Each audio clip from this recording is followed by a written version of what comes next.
Yeah. But yeah, man. This shit All crazy right, as all fuck. right, all right. Everyone, we are Is it time? getting this together right now, and we are. Oh yeah, it's time. It is time. Let me preface this by saying I got a motherfucking toothache. Uh-uh. Let's make sure I got everything going. Y'all give me a few seconds here.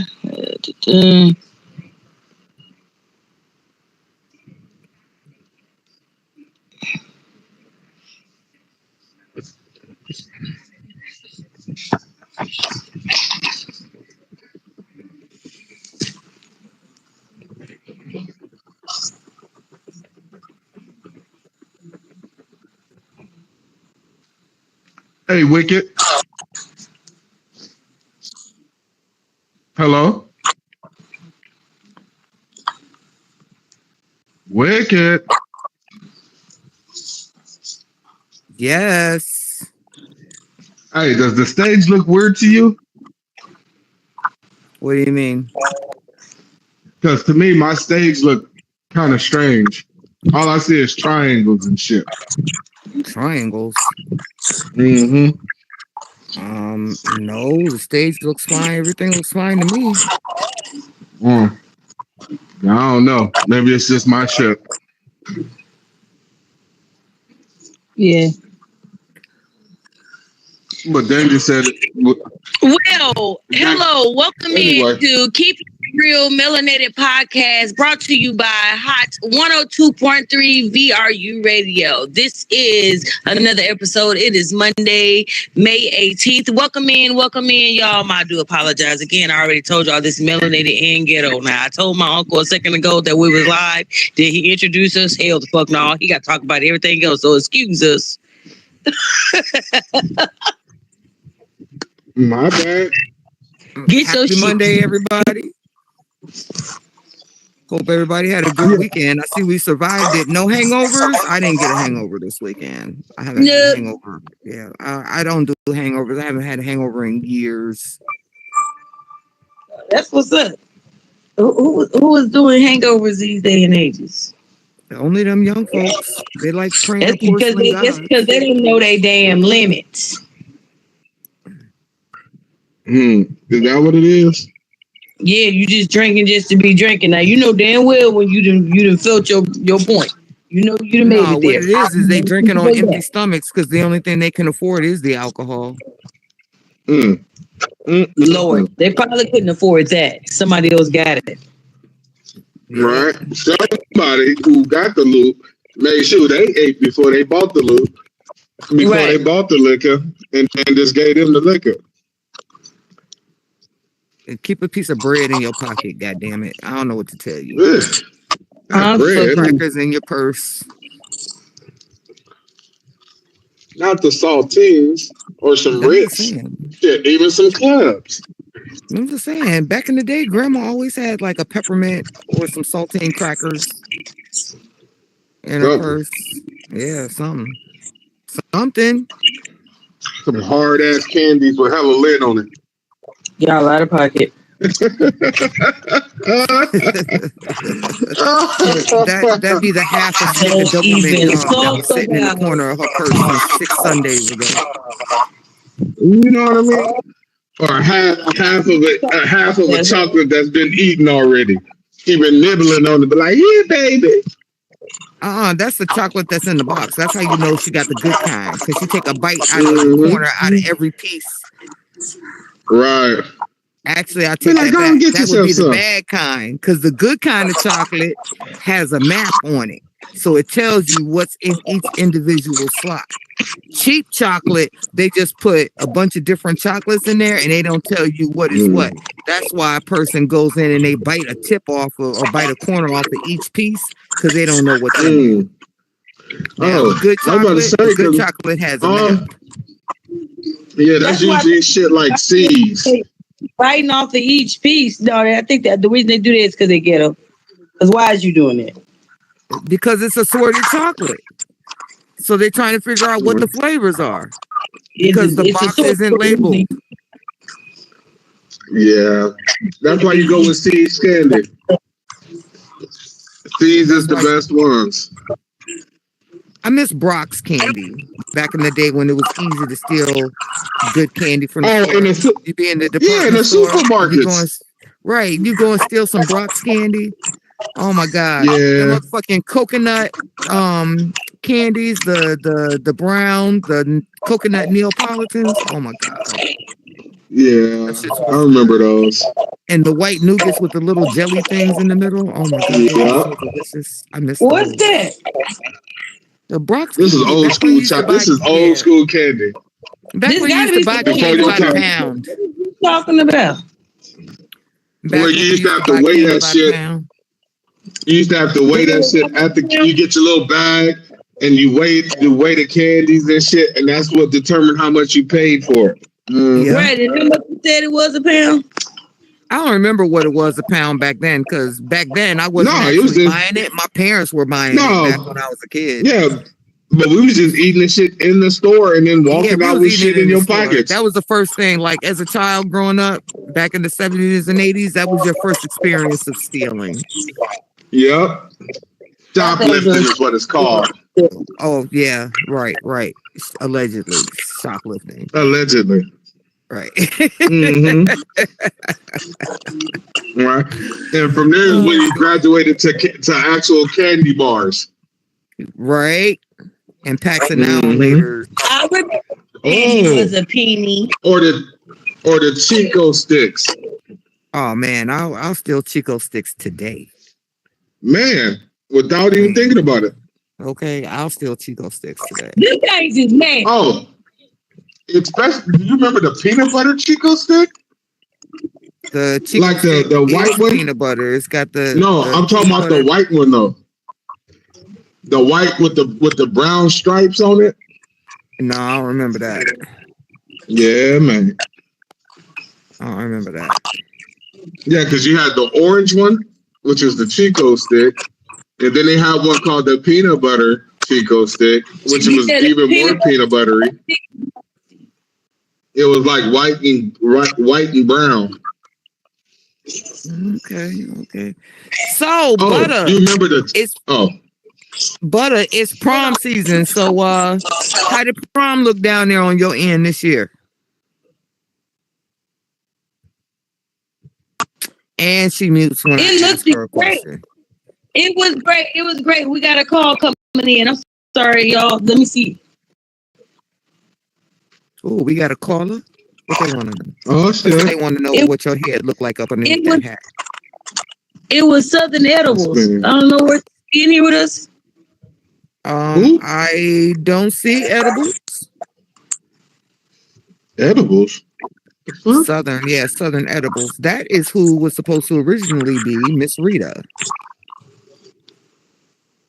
Yeah, I don't know who that is. Yeah, you haven't met her. She was supposed to play Miss Rita, but her schedule got a little hectic, so she wasn't able to take that role. Yeah. So how was prom season over here with us? It was out of this world. Okay, these kids were beautiful. They actually put themselves together this time. I was so excited to actually see some clothed children, not the half-naked children that we're used to seeing. You feel me? They were so pretty. They had a good time. It wasn't a bunch of drama behind it. Like, I can't complain. So I saw a young lady arrive at her prom. I saw this young lady arrived at prom via helicopter. Now, that's too much. Okay, and that's where I'm going, because I also saw a suburban Caucasian school where their students were going to prom, and they were all dropped off to prom via school bus. So the school bus went around. Yep, the school bus went around and picked them up just like it was a regular day of school, and picked them up and took them on prom. And the parents said that they do it like that, and they have continued to do it like that for the past few years because it just cuts down on costs. Because all that money that people are spending on as necessary, unnecessary accessories and whatnot, and for prom, a lot of it is just for appearance, and that is something that we do in the Black culture. We're spending money on our child to have a Lamborghini to go on prom with, and like you can't even, like, real talk, the parents can't even afford a Lamborghini, but you just rented one so your child can go on prom. Now you've written all this stuff and spending all this money for your child to go on prom. My question would be, is this child going to college? Because if this child is not going to college, why are we spending and investing so much on this graduation from high school if they're not going to college? And if they are going to college, why the fuck are you spending all this damn money when that money could be used towards their college expenses? That is all very intelligent questions, and I'm pretty sure somebody gonna have an answer for it. But I know this: it'll be a cold day in hell before my kids show up to a prom in a helicopter or a Lamborghini, because that's just retarded. Back in the day when I was going to prom, that because you of were the fact lucky that if you were able to get a limo. Nigga, you were lucky if you were able to get a car. You'd get a car, but you'd have like a Fifth Avenue or some shit. You know what I'm saying? Or some type of Cadillac. I'm just saying, like, we're talking about the 80s. You know what I'm saying? So yeah. So and then they were IROC Z28s or whatever, and you'd be lucky if your parents rented you a limo. Now you'd be happy if you showed up to prom. Period. You'd be lucky if you got a prom date. Exactly. Now I have a grandchild that's graduating high school this year, and he has chosen to take culinary arts for his professional career. So he's going to go to a local college, and he's going to take up culinary arts. And when he gets done with that, he wants to go to CIA, Culinary Institute of the Arts. He wants to go there. I'm like, this nigga gonna be a spy chef. I asked him, I was like, so what's prom looking like? And he kind of laughed, and he's like, I'm not going on prom. And I was a little disappointed at first, a little bit, but then I was like, why am I disappointed? Why? Because you're saving money, you know, and True. Quite honestly, like, I don't know what it is, but not one of my babies has opted to want to go to prom. Not because that shit's overrated. Like, no, not one of them. My own children did not go on proms. They wasn't being. They didn't have the right friends, the right crews, and stuff like that. As you know, as you go on and things of that sort, you don't make a big friend list and stuff of that sort. You don't feel included. You don't want to go to prom and stuff like that. If you feel me, you're not fitting in with the in crowd like all the other so-called popular people and stuff like that. So that might have been what your babies was going through. They in their own lane. They don't fit in with everybody else. So they just didn't want to do that. I believe that to be said about my grandson. I can believe that, because when I asked him why he didn't want to go, he was like, well, honestly, Grandma, like, there's nobody even at that school that I like enough to take on prom. I was like, okay, then. Alrighty, then. So I left it at that. But my children, that's different, because, like, my children, I'm not saying that they were popular, but, like, they knew people. You know what I'm saying? And they weren't outcasts. You can know the whole school. That's not the point. It's the fact that I'm tired of being around these same damn people. No, I'm tired of being around these motherfuckers. And if I'm gonna celebrate, I just celebrate at home. Like, forget that. Like me, I graduated early. it wasn't because I motivated myself to do that because I didn't like being in that space with the same bratty ass children, the same bullies, the same assholes, the same inconsiderate little wenches running around here looking like thoughts. It irritated the fuck out of me. I grew up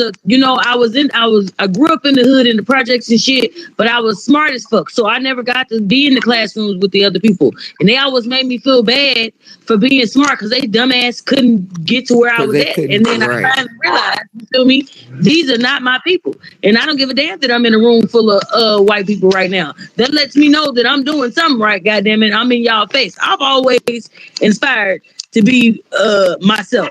You feel me? So I didn't do a whole lot of the activities that I was supposed to do, like going to prom and things. I went to other people's proms, but going to my shit, no. My class reunion, no.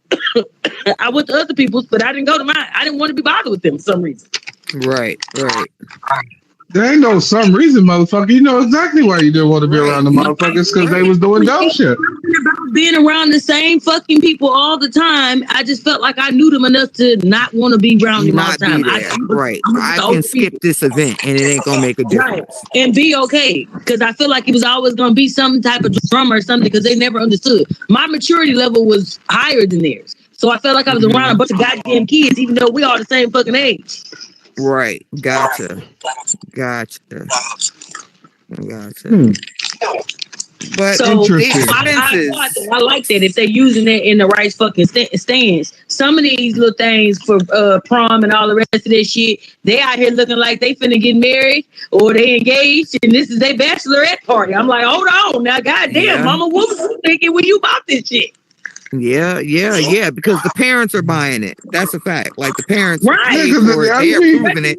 Like this is how you're gonna represent. You know the motherfuckers can't pay for it. I mean, hold on now. Some of these people is getting it how they live.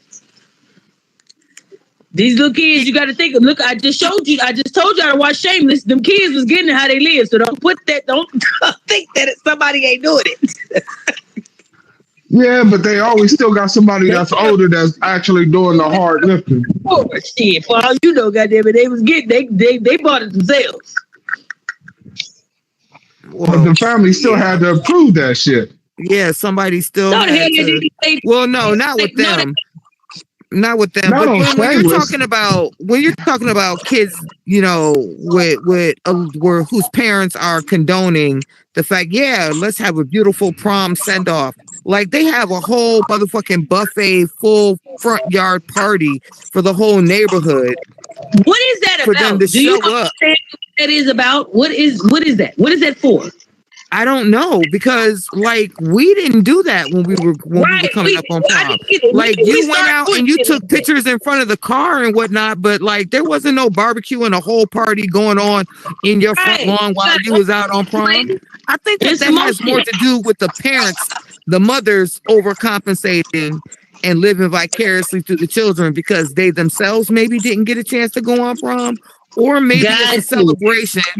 Maybe it's a celebration of, yeah, my child is going on prom. I'm about to turn up because I completed my mission. But going on prom ain't completing the mission. Okay, hold on. What Can I ask a question? Can I ask a question? Yeah. Mm-hmm. Why do you keep saying going on prom? Why not going to prom? On prom, to prom. I don't know. No. I'm not saying that to be funny. I'm saying that because I never went to prom. So I'm thinking, I was asking because I was wondering if that's actually what it's called. I don't know. I never went. I don't know. I went to prom one time. To prom, what the fuck ever? It's a dance. It was an 8th grade prom, so it really didn't even count. But I mean, still. I had a military ball too. I went to a military ball with somebody who was doing what do you call it? RTCO. ROTC. Yeah, I didn't even go to my military ball. I opted out. I was like, no thanks. You look like that damn class. Hell, I still walk like that. It's fucking shame. What? Do you still be marching and shit? left, right, left, sometimes right. I be counting my steps still. Yeah, sometimes and then sometimes I'll be chanting like them little rhymes in the back of my head. Sound off, 1, 2, sound off, 3, 4, bring it on down. 1, 2, 3, 4, 5, 6. So I can see you doing it. That's what I said. I was big in ROTC when I was in high school. I was big on right oblique, march forward, march. That's where I really got my feel for guns. Like I got my feel for guns when I was like 3 years old, shooting BB guns out the back window at abandoned buildings across the alley. I was shooting at mail carriers. Right. Why was that the thing to do, to shoot at the mail carrier? Lord Jesus. So they bring that check. They was tired. Hey. They was tired. Hey, you hear me? You hear me? Ask my sister. She'll tell you. I used to shoot out the mail people windows. Yes. Lord, I was looking at time shooting off the goddamn roof of the apartment building and getting his ass. I was like, oh shit. I was getting into all kind of dumb shit. You don't give a nigga like. I used to hit everything. And then when I got older and got the paintballs, I used to freeze the paintballs and shoot everything. Oh Lord. You're just a deviant. Yes. I was. Okay. All right. I can accept that. Sometimes, don't it feel good to be evil? Sometimes. It does. And it's so much easier. And it's easier. Got your ass. Yeah, bitch ass nigga. Yeah, motherfucker. I got something else for you next time too, nigga. Right. People be understanding. Shoot, I'd be having to tell them, look here, the Lord forgives. I don't have to. Okay, this is a choice. I'm gonna need you to. I'm gonna need you to leave me the fuck alone before I go in the back of my mind with the thoughts I keep pushing out the way. Goddammit. Why do you think I tell people? I know I'm going to hell. I'm just waiting on transport. Oh, Lord Jesus. No, I don't want to go there. My reservation is confirmed. It's just a matter of the date. Oh, my God. Right? Like, it's already assured. Not right. What are you talking about now? I'm repenting. I've been repenting for the past 5 years. Like, Lord, remember that day that I know you remember that day that I did such and such and such. I really was out of my mind, Lord. I wasn't even thinking straight. And just please, just understand that I'm still a work in progress. Okay. Be like, no, I just tell him, hey, I just make it simple. I just be like, hey, you made me this way. You knew what the fuck I was gonna be. I tried. At least I'm not breaking any major commandments. That's my thing. Anymore. Like, I'm not that person. Anymore. No. I've never broken any major commandments. You know, I'm not talking about you. I'm not talking about the thou shall not lie, thou shall not steal, like not those commandments, like, cause like we gonna lie, we gonna take some stuff, cause I mean we gonna have to get by. Like they did it, right? But like, you know, there's certain other commandments, like I ain't the first three. Yeah, like I'm not about to commit no murders, you know. I'm gonna honor my parents, you know. Sometimes. Even if that means just keeping my mouth shut and not saying a fucking thing. You know, like sometimes. You know, like there's certain things I'm just not gonna fucking do. You know, and then there's some things that I'm looking at and I'm like, look, Lord. Okay. You put it here on the earth, I'm gonna consume it, damn it. Like it came from the earth. Yo, it is what it is. Speaking of it don't say thou shalt not use drugs. Like what the fuck?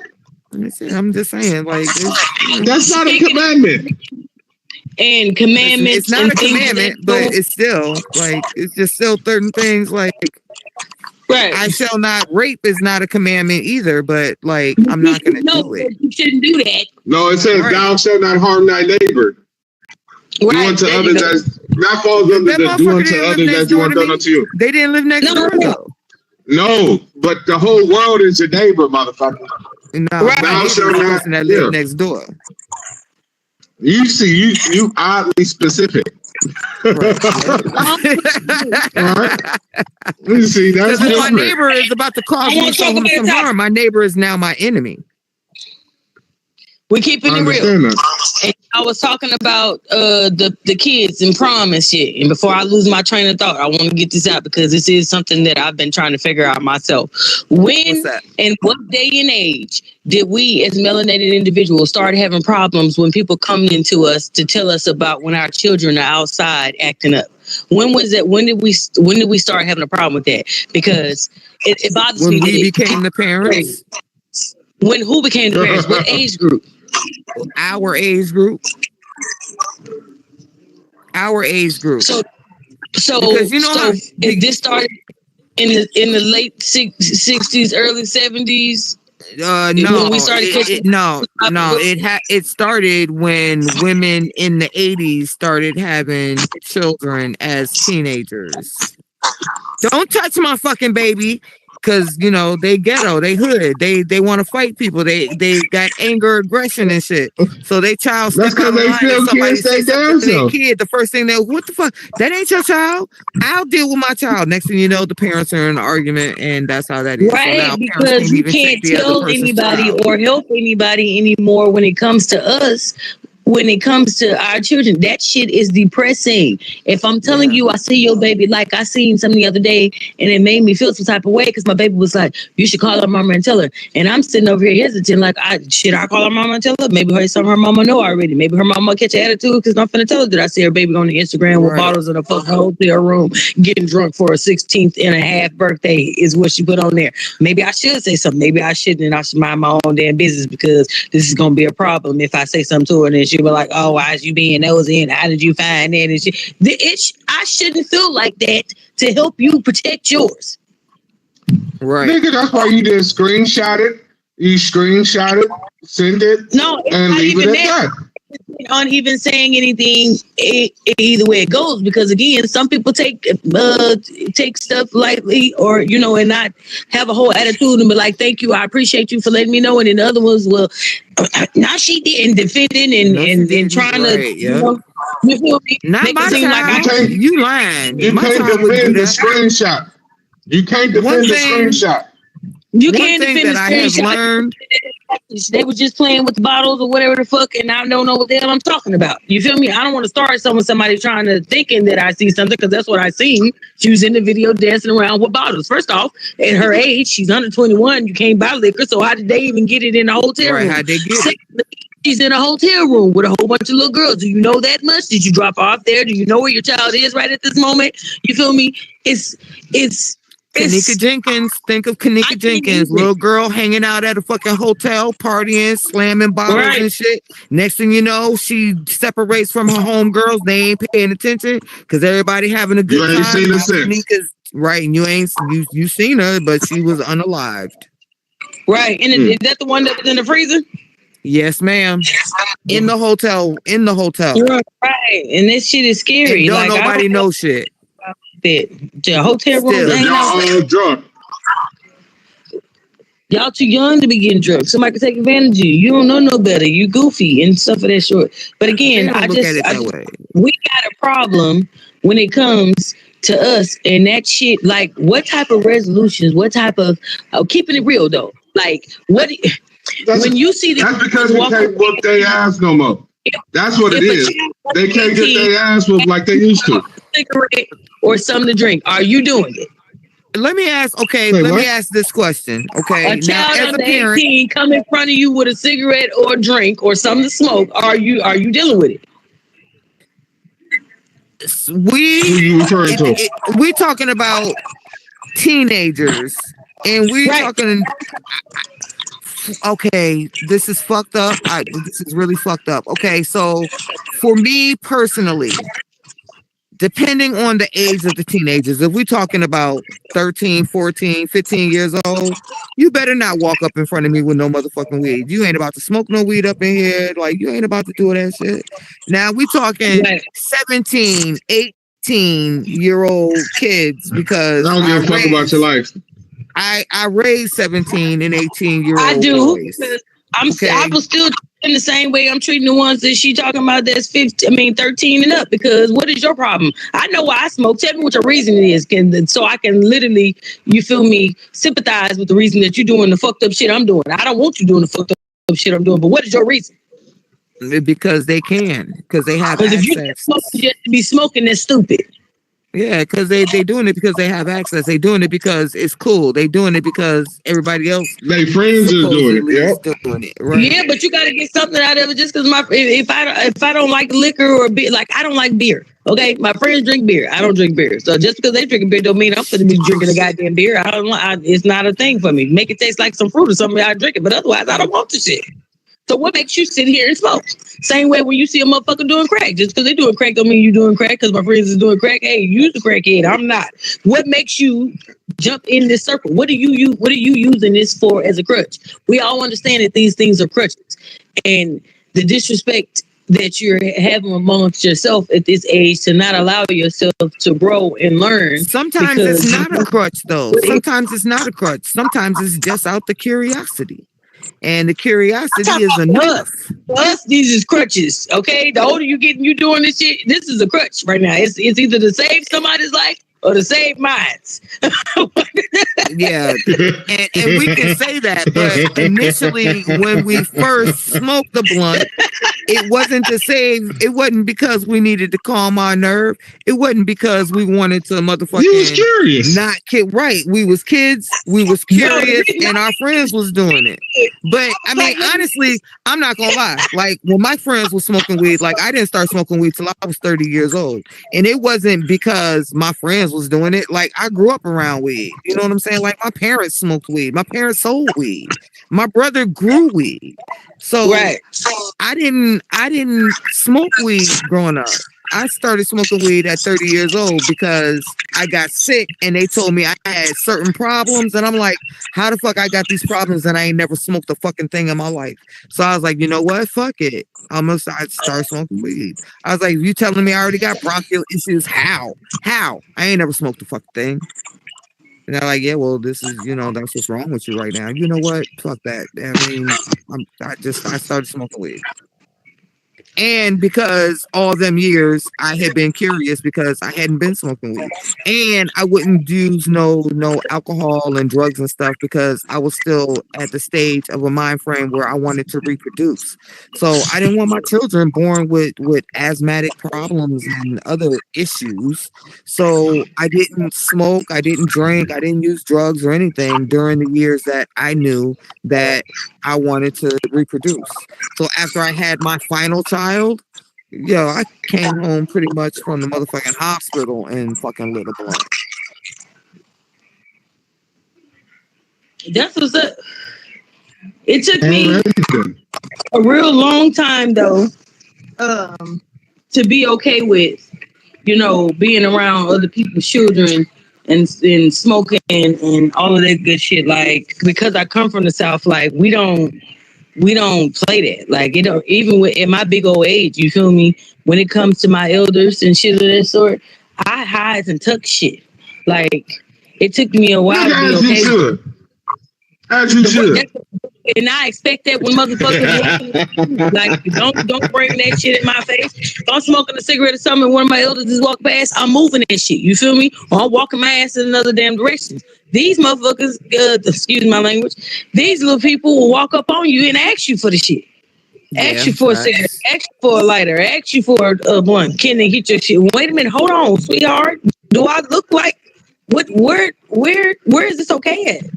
Where have you been able to ask somebody that they did it? All my sons are adults, and I have received weed from my sons, but I have only smoked with one of my sons one time. Okay, and that's because he was getting ready to go on a forced vacation and he wanted to have a serious talk with me before he left. And he literally sat me down at my kitchen table, rolled a blunt, and said, "We got to talk." And then that's when he told me like how much time he was getting in, all the rest of the other stuff. That is the only time I have ever smoked any weed with any of my children. Like I said, my son. like they'll give me weed, but we ain't smoking no weed together. Even on the holidays, they'll be like, "This is the weed for the women. Mommy, you roll up for the women, and my sons will be off in the garage, and I'll be rolling the weed for all the chicks at the family functions and whatnot. We be smoking together, but we don't need to smoke with the men together at our family functions. Like they got their circle, we got ours." Okay. Segregation like a motherfucker. It ain't segregation, it's just a respect. You feel me? We do people smoke and do certain things. And it's just a vibe. You feel me? I can't get no vibe with smoking with my kids. Having kids and somebody else's kid was asking you some shit like that. You feel me? I got one of them faces they know not to come up and ask me no dumb shit like that. Cause I'm gonna give you one of them faces. Right. Matter of fact, brother, a person that we know in common, that we both know very well, tried that same shit when he was a youngin'. And I told his big bubble-eyed ass to just walk away before I put my foot in his ass. You know who I'm talking about, brother.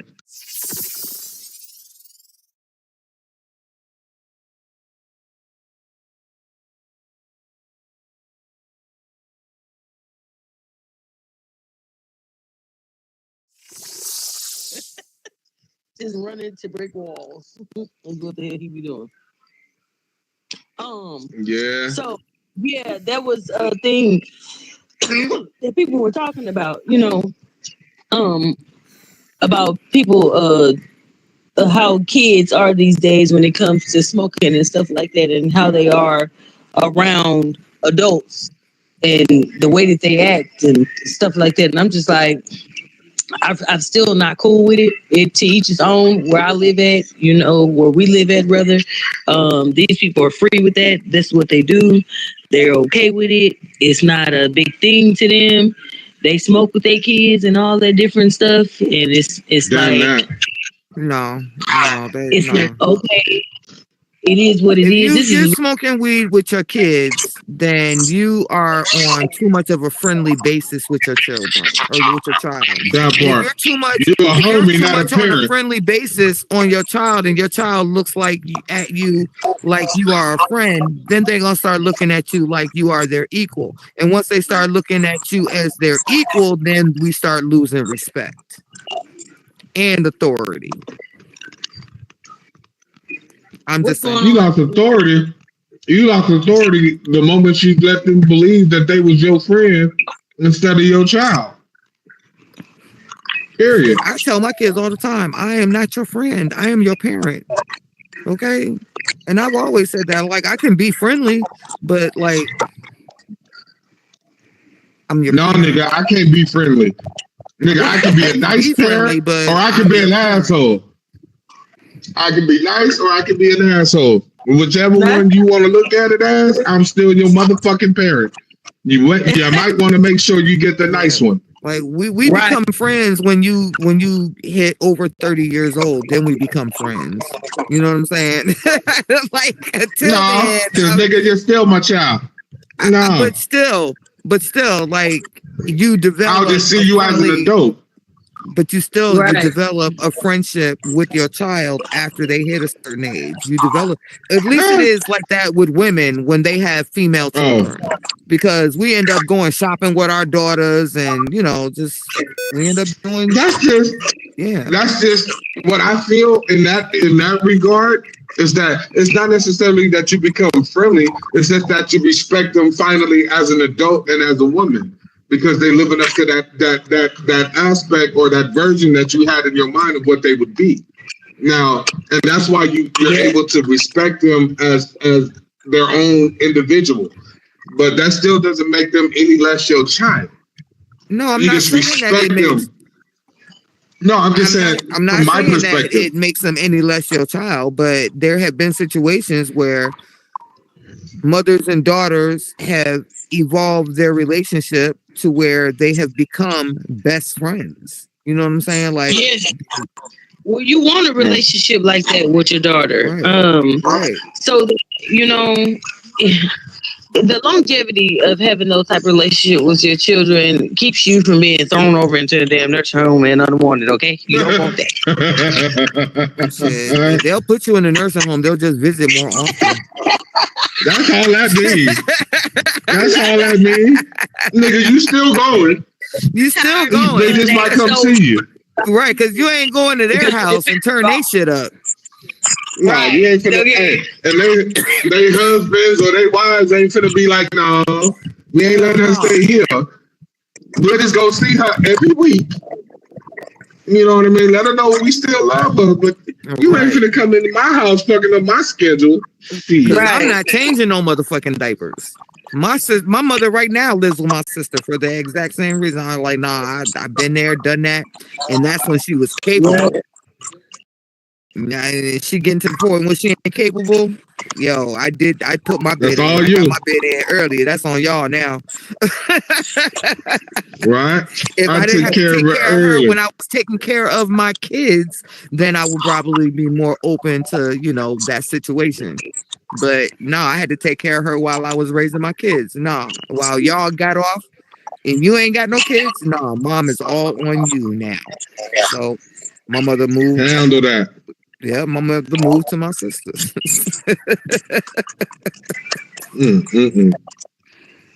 Can't do it, boss. My sister, I feel bad for my sister though now because my sister and I, we don't have the same father.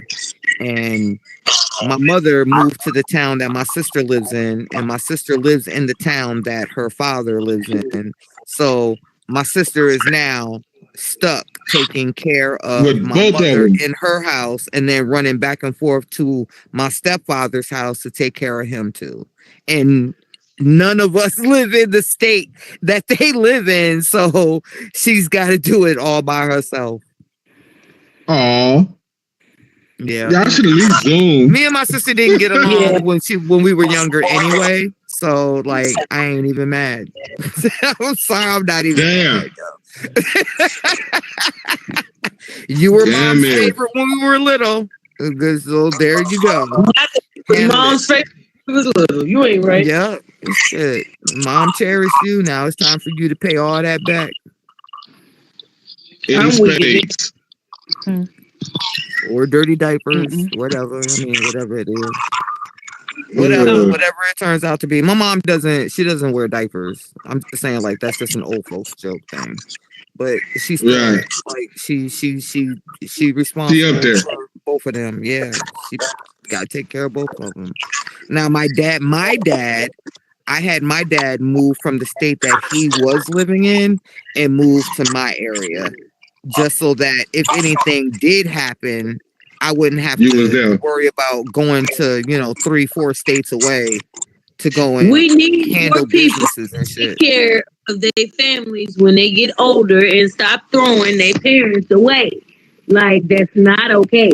Especially as melanated people. Like, not too long ago, I ain't gonna repeat I'm gonna repeat what he said, but I ain't gonna repeat who it was that said it. He was around us or whatever. He was posted up and said that his people, you feel me, he never went out there to really go see him and stuff like that. They ended up dying and leaving him 12 acres of land, and now he just want to throw the shit away. This is the type of shit that be pissing me the fuck off. Uh-huh. Why would you do some stupid ass shit like that? First off, just sign it over to me. Just sign them 12 acres over to me. Right. Somebody, he just finna let it go because the white folks is out there. They don't want to be around them. Don't nobody give a damn where the fuck they at. What is you talking about? You can go get away. Long as they don't trespass on my land. Right, because it's your land. They can't trespass. They trespass, they get to meet a 12 gauge. Hello, you was trespassing. Like, y'all didn't see sinners? Be prepared, baby. Keep your pickled garlic water and your sawed off. This the melanated people only land, okay? The way you These is color folks pies, all right? Okay. Come over here with that shit. These your pies is for color folks. And you won't see damn fertilizer, okay? That's just that's how I'm gonna agree with you. Keep playing and you'll be lunch meat for the goddamn cows and pigs later on tomorrow. But I'm not talking about Wait, when you get, we need cows ain't gonna eat them. And make sure we're passing down generational wealth and generational gains because the state is getting all of this shit back. Literally, if we just letting all our shit go back, like our beloved Bone, or whatever, all of his stuff. That shit is crazy. How his people, you know, they got what they needed to do to bury him and every damn thing, but they just letting the house go to fucking waste. The state's finna take it. Like, what? That's y'all. That's that house that y'all grew up in. Your mama grew up in. Somebody gave that to her. Like, we just let shit go, and we got to stop doing it. Like, we're lazy as fuck. But I always talking about I want. You want and to. The crazy thing with Bones thing is it wasn't about the house. They owned the property. Like they didn't own the house. They owned the land. Yes. Yep. We needed that. And I always say this to people that own land, especially if you own land in rural areas. Did you know that if you own land and you live in like a rural area, if someone in your family passes away, you have the right to bury that family member on your land, and that creates your land to be a cemetery, which means that they can never take that shit away from you now. I be trying to tell people that. That's what I'm trying to get some land for. That way, that land, hey, we own it. Whatever, we ain't got to make it look like a fucking cemetery. I've seen people make beautiful mausoleum pieces and stuff like that out there in their yard. All you got to do is bury one family member on that property, on that land, just one. Put these beautiful carved out stones and stuff on the ground with your engravings and stuff on them, walking paths and stuff like that. Like, be creative with it. You ain't gotta surround yourself with darkness, but hello, figure out how to captivate and get your stuff. We have set up here all these damn years. We've been here for what? Well, they trying to say 2,000 some years. We've been here for more than 2,000 some years. This is after death is where we are right now. With that being said, they've been sitting here all that time making up all these damn rules as they went along and add on to it. Figure out what the hell they talking about and get your shit, okay? Like some of us, hey, okay, what do y'all think about the whole sovereignty thing? About, you know, the people opening up, getting their names back, giving the birth certificates and Social Security back, not being owned by the land, and, you know, but living off the land and getting your money out of the trust fund. So do you believe in any of that? Do you think that that's what we should all be doing? I don't know. I know they're probably thinking that would be best in case there's some type of economic downfall. So if the system crashes and everything, and we're dealing with paper currency and whatnot, and we're going through their banking systems, if that shit seizes, we lose everything, and there ain't nothing that we can do about it. So there, to a certain degree, keep your pennies up underneath your pillow. To a certain degree. Okay. I mean, I'm just saying, like, black folks, we don't own no fucking banks. You know what I'm saying? So we putting our money into their banks, and we're making them rich. So pulling it and pulling all your assets, and then, you know, laying all your assets, you know, quote unquote, under your own pillow. I mean, I ain't mad at them. Because if the system fails, they're gonna lose it all. They're gonna lose it all, and they're gonna have it, and we're gonna be out here bartering, and it's gonna be motherfucking Mad Max Beyond Thunderdome, and I'm gonna be up there. We don't need another hero. Oh God!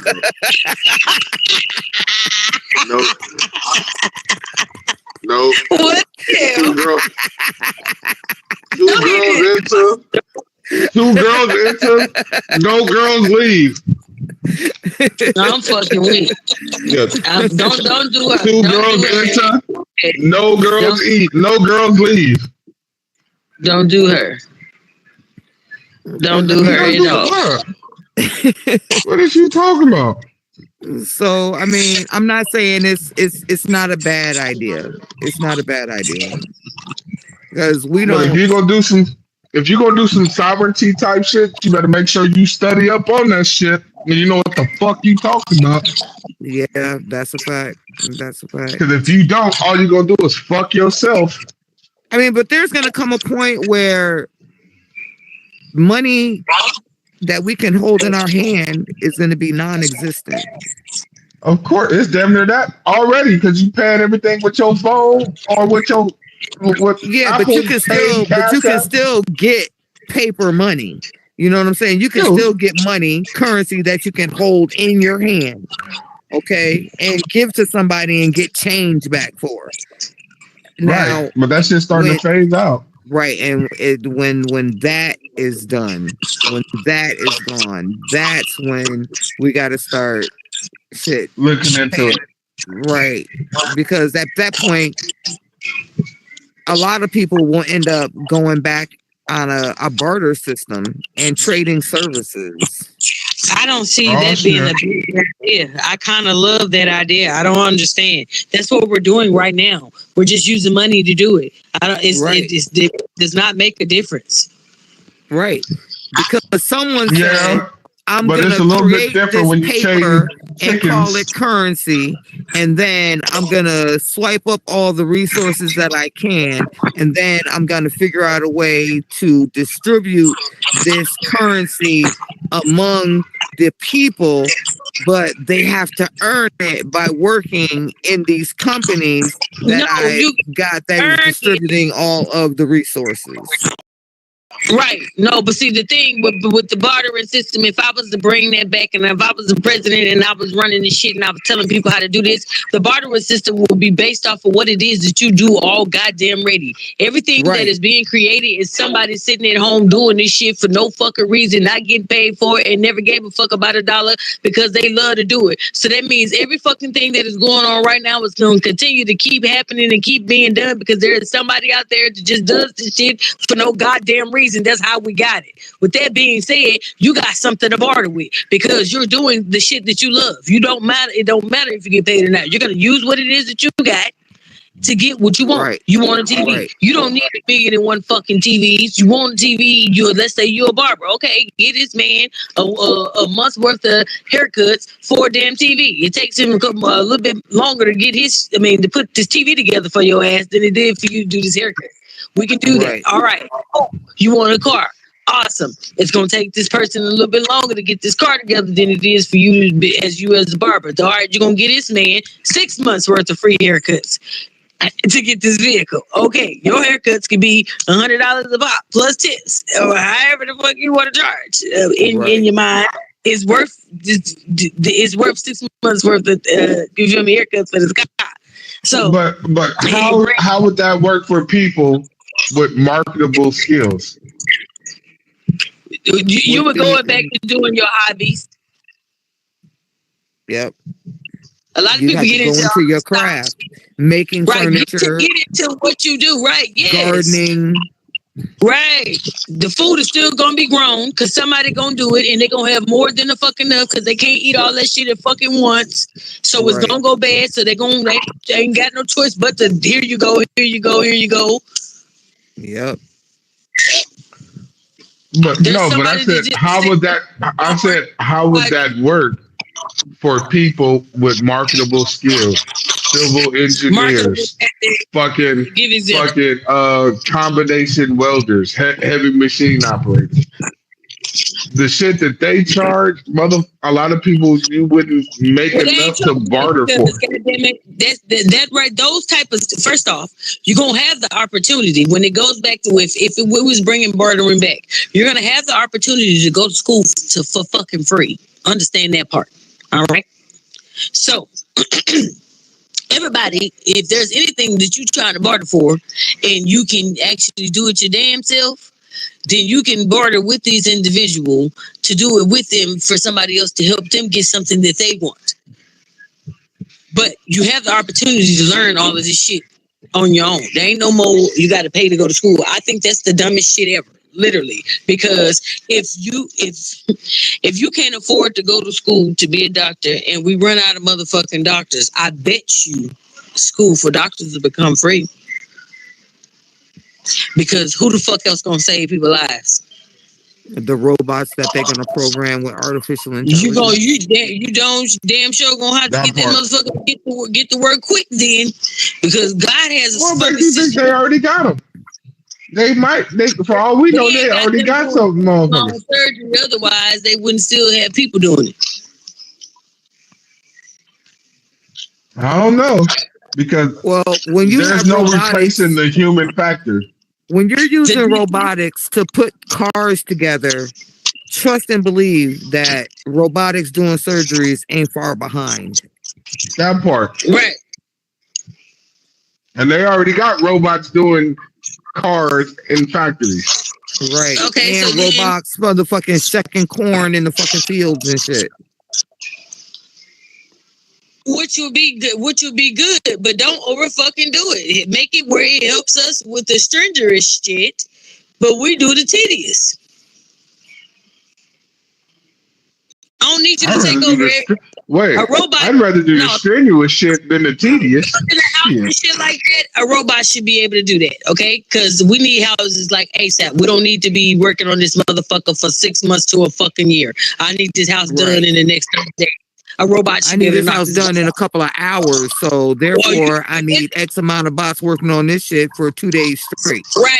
The more bots, the more it's gonna cost you. But shit, if you can get one bot to at least to finish your house in 30 days, that's great. You're doing with enough people, you can finish a house in 30 days. With enough people. It's just because some type of goddamn way we don't never get it done like that. It takes people years. Because they asses won't move. That's because motherfuckers. It don't be financing. It's the permission shit though. It'd be not just that, but it also goes on. It goes to people changing their fucking mind and changing the plans. Or running into conflict with foundation issues or fucking, stability issues or water or black mold, whatever. Oh, we found that this was in so-and-so, so we have to do so-and-so instead. Or the house is sinking on the left side and we didn't recognize it. Whatever. Right. Right. See, you would need the robots to recognize that. Yeah.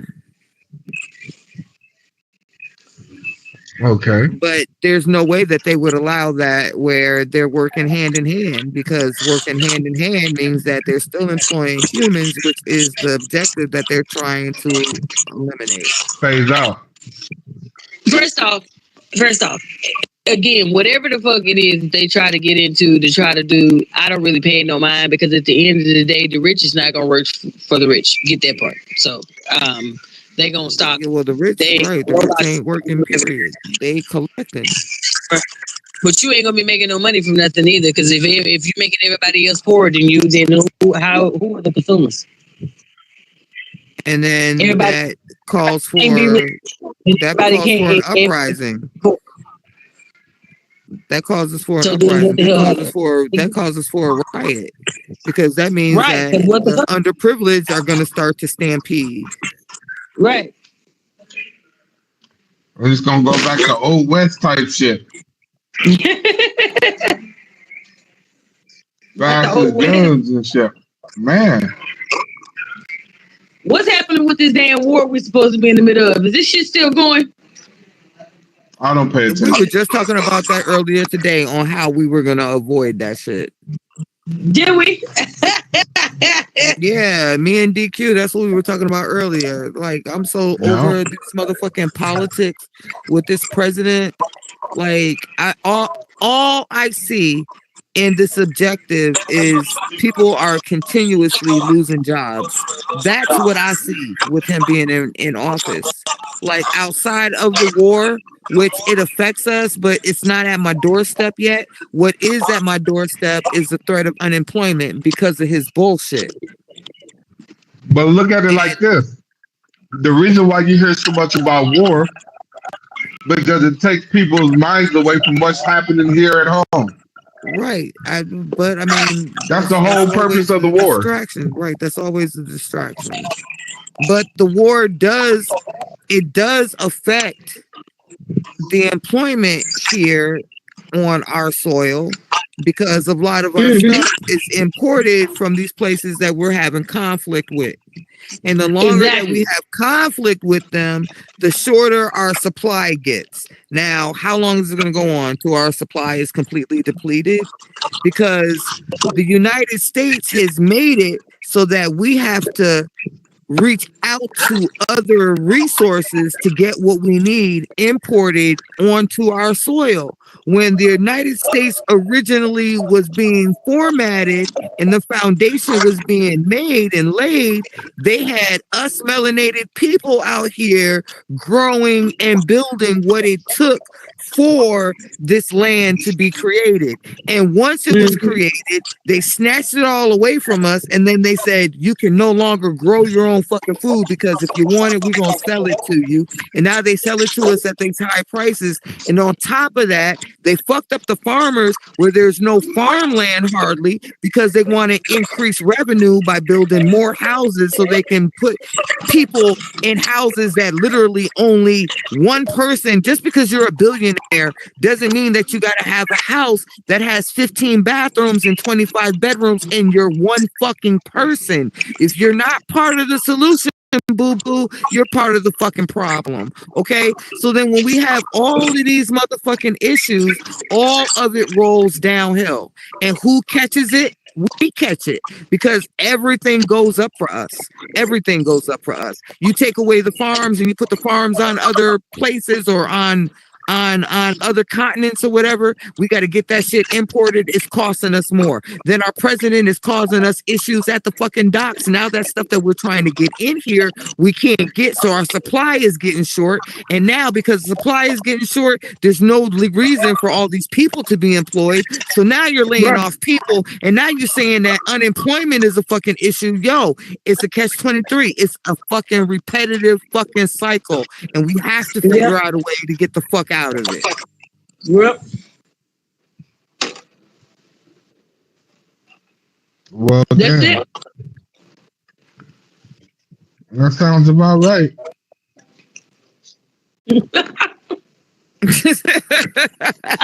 Yes, sir. Oh, sorry. TT went in.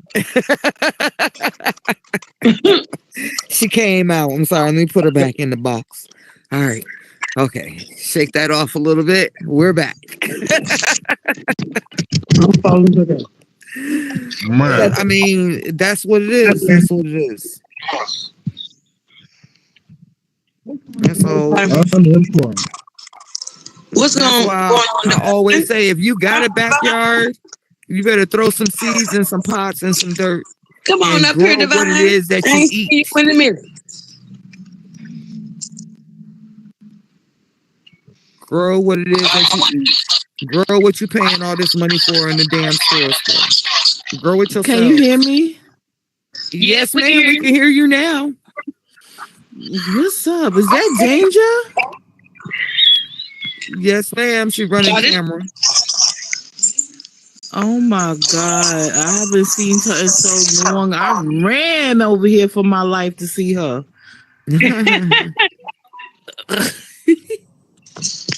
there? How are y'all? How y'all doing? How are you? How are you? Good. I'm good. I ain't seen y'all in so long. I can't believe all of y'all in here. Yes, ma'am. Yes, ma'am. The crew so glad every now and again. I'm so glad y'all to see y'all. Yes. We're glad that you like to see us. You want to join us? You want to come up here and sit with us? You come up here and sit with us. All right. Welcome in, Divine Star, everybody. TikTok, YouTube, Twitch. Hi, how are you?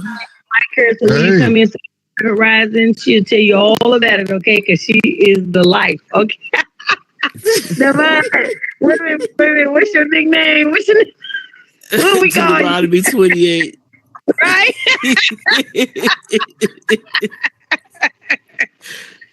Yes, baby. She made me not just say Deuteronomy 28. You want to? That's the favorite scripture. That's what Bone called me. Yeah. More like Revelations. I've been good. Yeah, Bone started that right there, boy. I tell you what, I've been doing good. So far, so good. That's what's definitely glad to hear it. Glad to hear it. You know, I walked in. I said, "This is my kind of conversation, my kind of world." Yeah. We talk different stuff in here. Give your real opinions and your thoughts on it, and you feel me? These people right here giving out their opinions and thoughts. So, well, let the melanated family tell you what it is. Hold on, let's do it like they've been doing on TikTok and YouTube and all them other places. We, the melanated people, do not condone the shit that is happening here. We do not want any beef. We don't want no smoke. Stop lying. No. Stop lying. Look, get your blanket down. I don't give a fuck. Put the blanket down. You already I can't send no smoke signals. No smoke signals. Put the blanket down. Man, you ain't no fun. We don't. I can say what I want. We didn't have nothing to do with this. We don't know how it happened. We just been in our own world. Okay. Right. We got enough problems of our literally. we just report what we allegedly hear about. Right. Okay, so don't pay us no mind. We ain't got time to do none of that. And don't worry about the rants. You know, sometimes it happens because we get a little over passionate. Sometimes when we talk about our people, man, we just want the best for that, you. Nigga, I'm opinionated, and I'm gonna share my viewpoint. I don't care if I hurt your feelings. But this is how we just doing what's best for you out there. Okay. No. Okay, so I'm glad you said that because I was just talking about how I would like to be able to once a month, maybe like the second or the third weekend, go out with the family and we have we separate everybody from each other and we have one-on-one time with there's the fellas and then there's the women and then we come back together and we talk about we give ourselves goals and plans for to reaching what it is that we're trying to reach in life. Like I said, my goal is by 45, I want to sit down and be retired. I want a couple of 100,000 sitting somewhere instead of making, and I'm going to put on a strict budget so I can do what I want within my means, which ain't a whole lot. I just want to be able to go when I want to go and go into the store and get what I want without asking how much this is. Right. But wait. So let me get this right. You said you want to be able to go out with the fam. No, not with the fam, for myself. No. I'm saying I want to get us together in groups or whatever and talk about these things, make plans to get these things done. You feel me? Open up the floor so that we can talk about things that we have been through that we want to express so we're not walking on eggshells with each other and stuff like that. Get comfortable with the fact that we're a family. You feel me? A lot of people don't appreciate the family that they had after they gone. Question. But see, the thing is, within every family dynamic, there are those that are considered serious, that are responsible and reliable. And then there's those that fall into the other category of being the opposite of those qualities that we just mentioned. Now, in those instances, why the hell would we take people who don't fall in that category because all they gonna do is detract from what you're trying to get accomplished? Now, if you're gonna have a trip, hold on, let me finish. If you're gonna have a trip for serious discussions, then do that. Have those serious discussions with the people that can make those type of things happen. And then you just have a family trip where y'all just go out with everybody and y'all just do the whole family thing as it is. Because trying to get with what I've noticed about my family is that several of us are serious minded as far as getting things and goals accomplished, but the majority are, in a word, slackers. You know, they're excitable. They're fucking. They all gun ho for it in the moment, but when it's time for the actuality of it all, they fall to the wayside. So I didn't say if you're gonna do something like that, then just get the ones that's actually gonna do something about that. Then go about it that way. But I can only speak from personal experience. But no, but it's not even just not like that. Like take them on trips and shit. Guidance. Teaching them about generational wealth, credit, what you're supposed to do with your social security number. What can you do to make sure that you have emergency money and make sure that you can hold down what it is that you got. Turn them into the directions of where they understand what it is to. Yes. So check it. I'm gonna use an old ass adage. You can lead a horse to water, but you can't make him drink. Sure you can. Hold on. How the fuck you gonna make somebody do something that they don't want to do? Yo, I can waterboard you and torture you. Even I'm saying, like I said, I can waterboard you and drown you.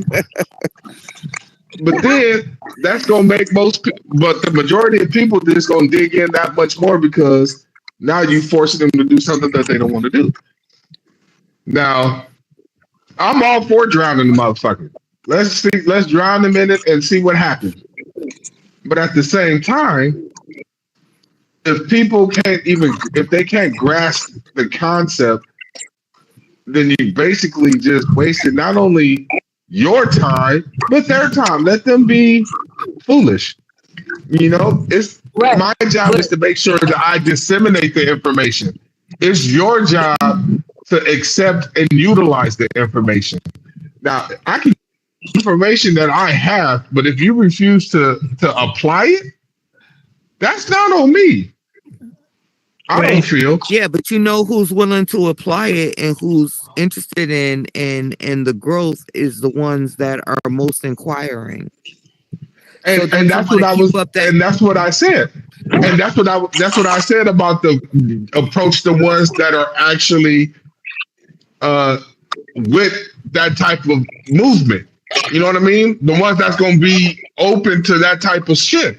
You approach them with that, and then you build with them on that front. But you can't do that with the people who don't want to hear that, or don't want to be a part of it, or they can't for some reason grasp the concept of it. Because it's not going to do nothing but piss everybody the fuck off. Because I get frustrated dealing with stupid people. Right, you making good sense about what it is that you're saying or whatever. But like I said, it doesn't hurt to make sure that I have did my part as the big sister and things of that sort. I want to make sure that I'm giving out adequate information and feel like at least I can say I told you. You feel me? Yeah, that's what I'm saying. You can tell them that. But if they don't want to, you can give them the information. Things of that sort and stuff of that sort. It's more of a. I want to get us all on the same page. We're all at an age now that our comprehension is different. You feel me? We should understand what it takes to do certain things. Look, there go my TT. Come on, TT. What the hell are you doing, woman? How you doing? Giving you the finger. How about that? Is your mic muted? No, it ain't. She just said she's giving you the finger. She's giving you the finger. But I just had to say something and interject for just a minute. Come on, your analogy on you can lead a horse to water, but you can't make him drink. That is true in one sense, right? But if he's thirsty enough, he will drink. Right. I agree. So your goal isn't to try to convince people that this is what they need. It's people have to get to a place in their life when they realize it themselves that this is what they need. Right. There you go. Your job is just to get them there. It's their job to figure out what to do after they get there. Right. Right. It's not for you to be angry, be mad. Right. We got to meet people where they are. And we don't judge. Wait. Judging. It's not even about judging. It's that people operate at whatever level they are. Different speeds. Right. Well, But it's wait. whatever level that they're in their life, right? So they may have other Right. personal shit. I don't know if you can cuss on here, but they You may have can. their It's black own folk. personal personal struggles that they're dealing with. So it's easy for someone else to say, get your shit together and come up here, right? But you don't know what internal battles that they're fighting. So again, my job isn't to convince you that this is what you need. My job is to show you an opportunity of how you can make it better for you. But Mm-hmm. only you can figure out what that looks like for you. But wait, Mm-hmm. can I say something? Right. Let me further interject. How come when I say that it don't sound as smooth as when you just said it? Because you said it way, I said the same thing, but you just said it way more eloquently than I did. So I Because appreciate. mine comes off like peanut butter. Yours come off like a Brillo pad. I'm just saying. Right. That's what I So, said. Waste it. but see, but wait, and this is what I can say to that. Well, in my life experiences, I've had to deal with the Brillo more so than the peanut butter. So it's easier for me to come off with the Brillo than the peanut butter. So I I get it. apologize if I'm No, brash no, at no. times, Don't apologize, but because there will be people, and I'm losing my voice for sure, but there will be people who resonate with your approach, right? right, Because some people need that kind of tough love, get your shit together, let's go. But and that's not the approach everybody is at, right, right? Like exactly, for me, for some people, I may be too soft, right? My approach right, may be, oh, you hand holding people. No, but you meeting people where they are, and we don't get to judge right. where people are, right? Like we Because don't get to do we don't that, know where they are. We don't know right? exactly where they All are. we Only can, they do. people are moved by their experience, their exposure, and their education, right? And we all hit those at Preach. different levels. So if someone isn't there yet, then you have to coach them kind of where, not even coach them, but encourage them to know that they can do better, be better, go further, right? Because sometimes that's not the encouragement that they receive. And I'm going back Hold to on. my Hey, seat now. hold on. With that statement right there, you can have my seat. I'll stand over here because No, my voice is I'm gone. loud and My ghetto. voice is I'm gone. loud as I'm hell. going back to my seat and I'm just listening to the walls now. All right, I love you, big sis. Well, there it is. And we appreciate See, all of that comment. Like everything that was right on point. man, that was everything, right? But that's what I be. That is weird, and that's why I was like, damn. I said the same thing, but it didn't sound nowhere as eloquent as that. And but and she showed me why, and I appreciate the shit out of that, and that's why I love her. She's awesome. Okay, Anywho, that's back to your your Down right there. You ain't never got to worry about her, okay? That's the family woman. She makes sure that everything is taken care of at all times. If anybody is dependable, it is TT. I love her for that. Okay, hold sometimes on. as a cancer, we come off strong or whatever, and everybody don't know how to come up to us. So she'll snap back. Huh? But that's all right. You feel me? She is very lovable, and that's just my boo there. Now, what you Hey, finna say? You finna say something? Hush, dang. no, I was just gonna say this. She no longer has to be brash because that's what I'm here for. She can just be the sweet, nice. She can be the sweet, nice, peanut buttery, creamy, all of that. She can handle that aspect. I'm here now for all the asshole shit. Oh So my excuse me. God. Whatever, Excuse me. Sophia. You don't I see it Excuse now. me. Things gonna Excuse me. change. Sophia, Excuse me. home now. Hold on. I already know where this is going. I'm I already running. had to I'm come running. back to the podium. Please don't get it twisted in this room, sir. right, okay. Oh, I already know you with this shit. Please, Hey, I already know you with this shit. please don't make me John Wick Why you you up in hiding under this. the table? So I I go back to my ain't seat, but I'm gonna so need you to get yourself together. You ain't gotta No, hide under the table. I'm right here. I'm trying to. Wait, don't run. I'm trying to. Okay, I was going to high five you. Yeah, hey. No, I already know she with this shit. Hey, you ain't gotta tell me something I know already. I've known that my whole life. Mm-hmm. But wait, didn't you have a topic, Miss Wicked? I don't remember. Right? I kind of figured you wouldn't. I just thought I'd mention it just so you can make you stop and think Well, we about pretty it. much covered it when we was talking about the prom because we did that. We pretty much already we blended it in with what we were already talking about. Young ladies is dressing and how these adults vicariously live through their kids because they never had some of these things and they go overboard. Yeah. But see, yeah. I mean, in that regard, a lot of people do that because a lot of people, if you stop and think about it, they want their children to have everything that they never did. So living Yeah, vicariously through their children is kind of the point of having kids.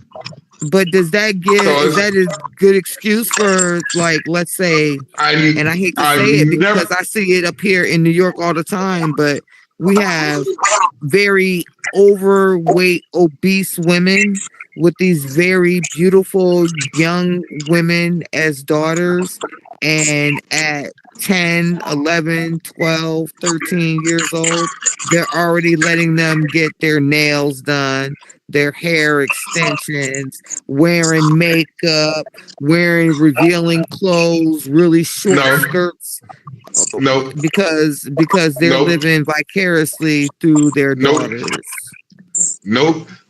If I ever had a kid and my daughter came to her room and she looked like anything that you just described, I'm gonna slap her ass back to the Harriet Tubman era. My mother didn't even allow me to wear makeup. Like, I was 16 years old, still sneaking to wear eyeliner. Yeah, you're not finna do that. Nah, I'm not. You're not finna get all of that accoutrement. You're lucky if you get if you can clip your own goddamn nails. But and like I can understand going to get a manicure and a pedicure. That's different. That's different. Right. I can understand getting your nails done, but all that adult fancy design and you ain't getting all that. That's age, right. Get something that's age appropriate. I bugged out one time because I saw my granddaughter and she had extensions in her hair, and at 11 years old, them shits was down her ass. I was like, fuck? I was like, nah. Nigga, you ain't Pocahontas. I said, do you realize that your hair is too long? She was like, I wanted it really long, and Daddy said it was okay. I looked at her. I said, okay, between me and you, I ain't trying to be funny, but I don't give a fuck what Daddy said. Now, between me and you, as a lady, your hair, when you get extensions, it is not allowed to go further than here. And then I pointed to a spot like right below, right below shoulder blades, her shoulders, right. And I was like, for your age appropriate, like your hair, when you get extensions, that shit cannot go below here. And when you're wearing a skirt, your skirt needs to come to here. And when you're wearing a skirt, 2 inches below your knee. Right, your socks better motherfucking come up to here. They had a damn ruler. It would measure to make sure the motherfucker was that long. What's happening? Okay. Yeah, because I would be a horrible parent because all of y'all would be like, why is you doing that to your daughter? Why is she coming out in a full ass, like her skirt would be all the way to her ankles? Like, I let her know, like, you put your arms down and your skirt should hit your fingertips. That's why I ain't got no kids. If it's any shorter than your fingertips at 11 years old, your skirt is too short. Sorry. Mm-hmm. Like, damn that. In the household nowadays, and the kids are.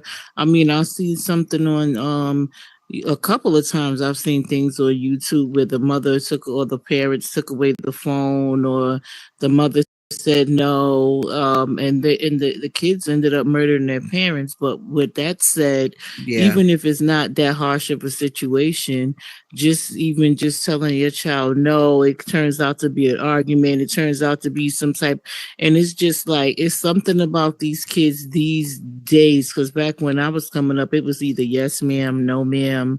And that's because we was getting our ass whooped. Right, you just did your chores and that was that. Now it's just like this whole internet hip hop era where people, I mean, even now I always say, like, as soon as it gets hot, even before it started getting hot, you seen grown women coming out the house half naked. It ain't even spring yet. As soon as we had that one hot day, and then from there you see children we follow what we see even coming up. Because even when I go back to when I was coming up, you know, even the celebrities, whether it be Diana Ross, you know, whether it be whoever, you're a kid, you like, oh, I want to be like this, I want to be like that when I grow up, whatever. But when the children don't have good examples, and you know, the adults are doing just as worse as a child would do. I mean, what can we really complain about the children? We have to make a change in order for them to have someone to look up to. Right.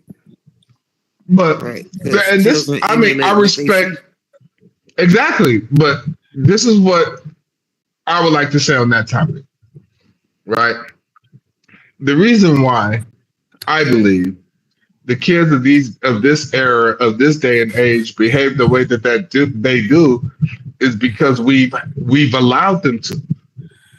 We've allowed them to feel comfortable with going outside of the household, reporting what goes on in the household.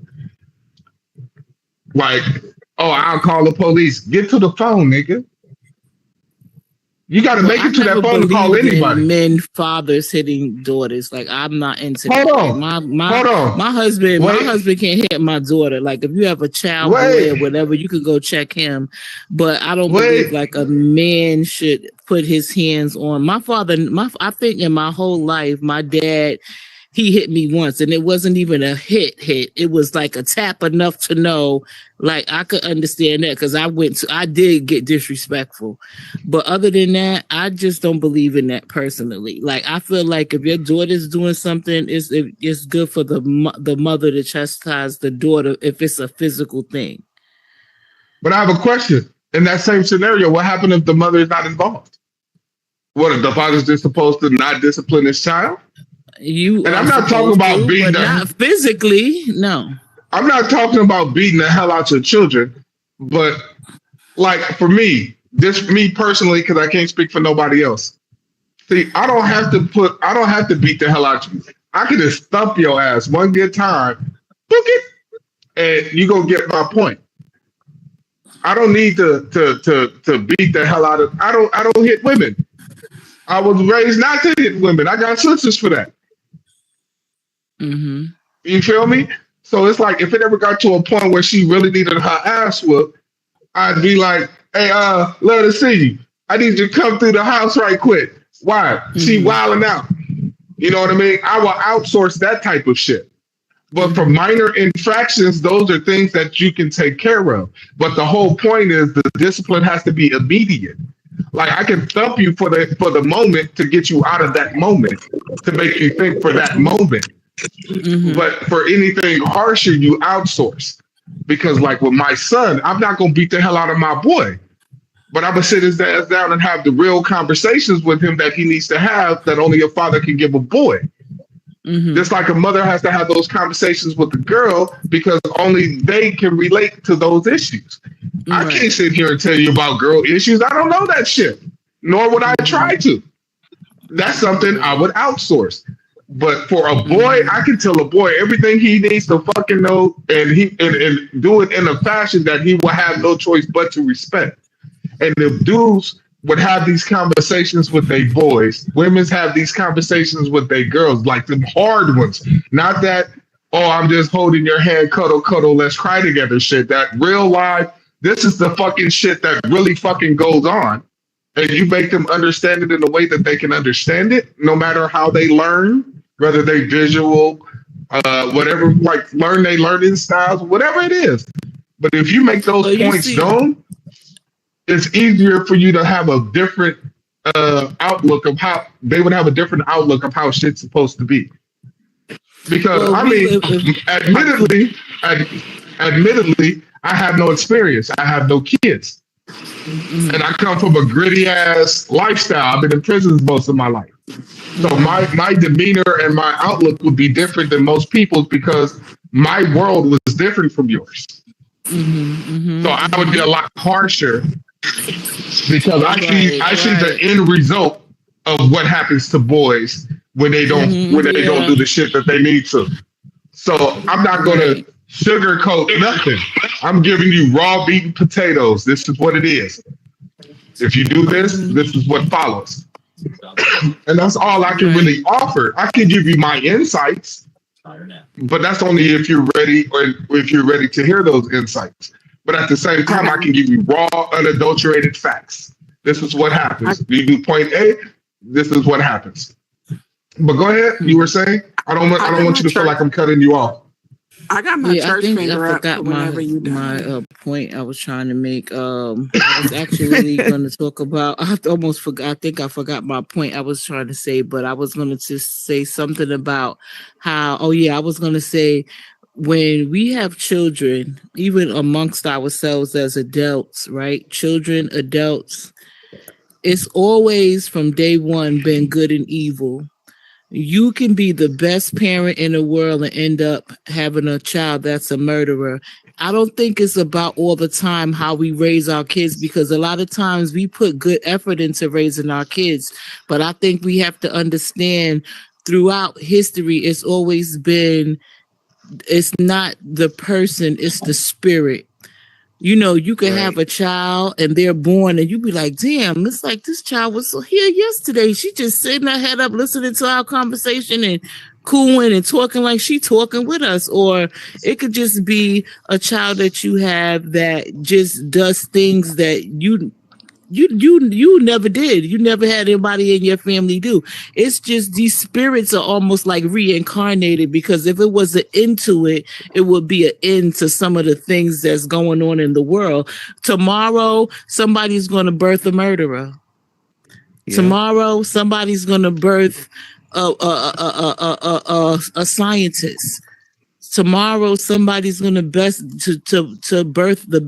another rapper, another, you know. So to me, it's everything is spiritual as far as I'm concerned. So I just think that we just have to just pray and just, you know, hope for the best at this point, because it's been going on for since the beginning of time, and that's something that we're never going to get away from, is the energy of good and evil. You know, so it's just can I ask you a question? So, now this is just me, right? So, your environment plays a major part, in my opinion. Your environment and your social structure plays a major part in your development. Whatever you're around the most is usually what you gravitate toward. Now, if you like, for instance, I was smart, but I never wanted to hang out with the smart kids. You know what I mean? I was abnormally smart. It kind of pissed me off a little bit that school was so easy for me that I was distracted, and so I started to gravitate toward idiots because they were always having fun. And so my environment played. You feel me? So it's like when you stuck in an environment where it's either kill or be killed, steal or get stole from, you know what I mean? That's usually how you tend to gravitate. That's what you gravitate towards. Right. Now, mind you, there's always exceptions to those rules. There's always exceptions. Like, I was an asshole. My sisters weren't. You feel me? But and I loved them for that, because I knew what I could aspire to if I could ever get my head out my own ass. And when I finally did decide to make those transitions, I did really well. But then something always happened and I got fucked over again. But that's neither here nor there. That's a story for a different time. But now let's go from this point forward. This is the longest I've been out. I haven't had any police contact, and this is all due to my sisters, because, you know, and my fam, because we've come to an understanding that it doesn't really matter that what your environment is. It's the person. Cycle gotta stop. It's your support system. What you say? that the cycle got to stop. My church finger is still up. That's the truth. And it's like what my sister said. It's about a person finally getting to a point where they're tired of doing dumb shit. You can only do dumb shit for so long before either you be in jail for life or you're dead. Right. So once you get to a point where it's just like doing the old shit isn't worth it. So you want it's just that's the same point I was trying to make. Like that too. So you also going to have people who make the wrong, who may make the wrong decisions in life, but then at some point they're going to wake up and break a generational curse. So those are some of the people that God, brought forth into the world as well. So you have all kinds of entities walking around, all kinds of spirits walking around. So with that said, I mean, you just happen to be somebody who, did whatever you did as a young man.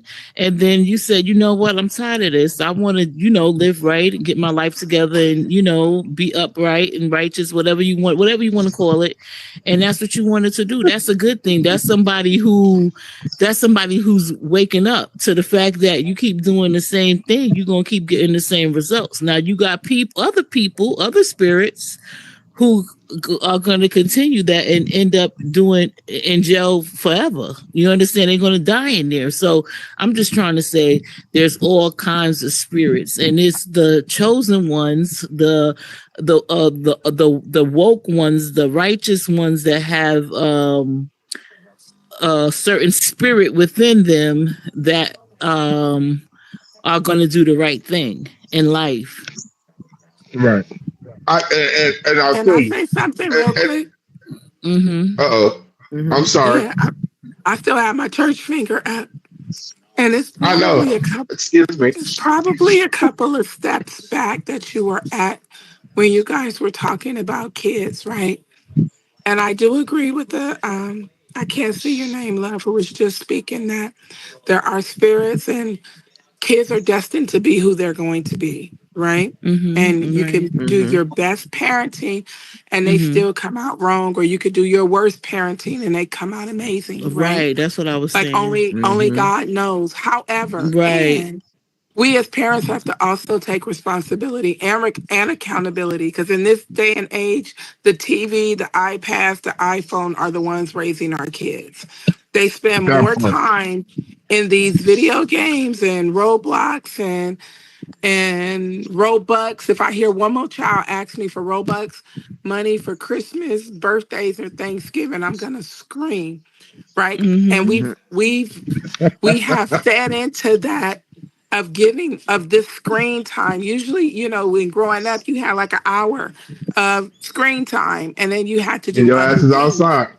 And we don't do that anymore. This society, we've become complacent in allowing TV and social media to shape our kids, and then we get mad of the people that they are becoming, right? But we don't really monitor what they're taking in and what they're seeing, which is why they have no interpersonal skills. If you put them in a room to talk to each other, they can't communicate as effectively, right? Unless they're like texting or on some type of social media platform. Like they don't have any interpersonal skills anymore. And that's not on them, that's on us.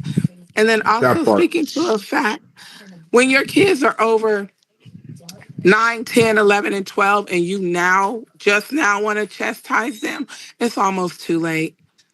Those who have grown up in old school, your mom could look at you from across the room and you knew to sit your ass down, turn straight, and shut up. Right. That's because in our type of households, discipline started from the moment that we started taking our first steps and reaching for things. Because discipline started when we started reaching for hot things. Because the first thing that happened, you got your hand smacked. So you reach for the electrical socket, you got your hand smacked. You reach for the fucking iron, you got your hand smacked. Okay. The stove got your hand smacked. Right. Like very seldom do you have young parents with old school mindsets, because the age range is getting younger and younger, right? Like we ain't bringing no personal stuff in here, but grandmothers are 35 now as opposed to 85. So you got a kid who's 17 and she has a kid, but your mom is only 35. Guess what? Y'all doing the same things. Y'all Yep. both in the club at the same time. Y'all both Yep. are borrowing each Each other's other's clothes, clothes. Right. right? Y'all And both again, taking it's Exactly. not to pregnancy tests say, together.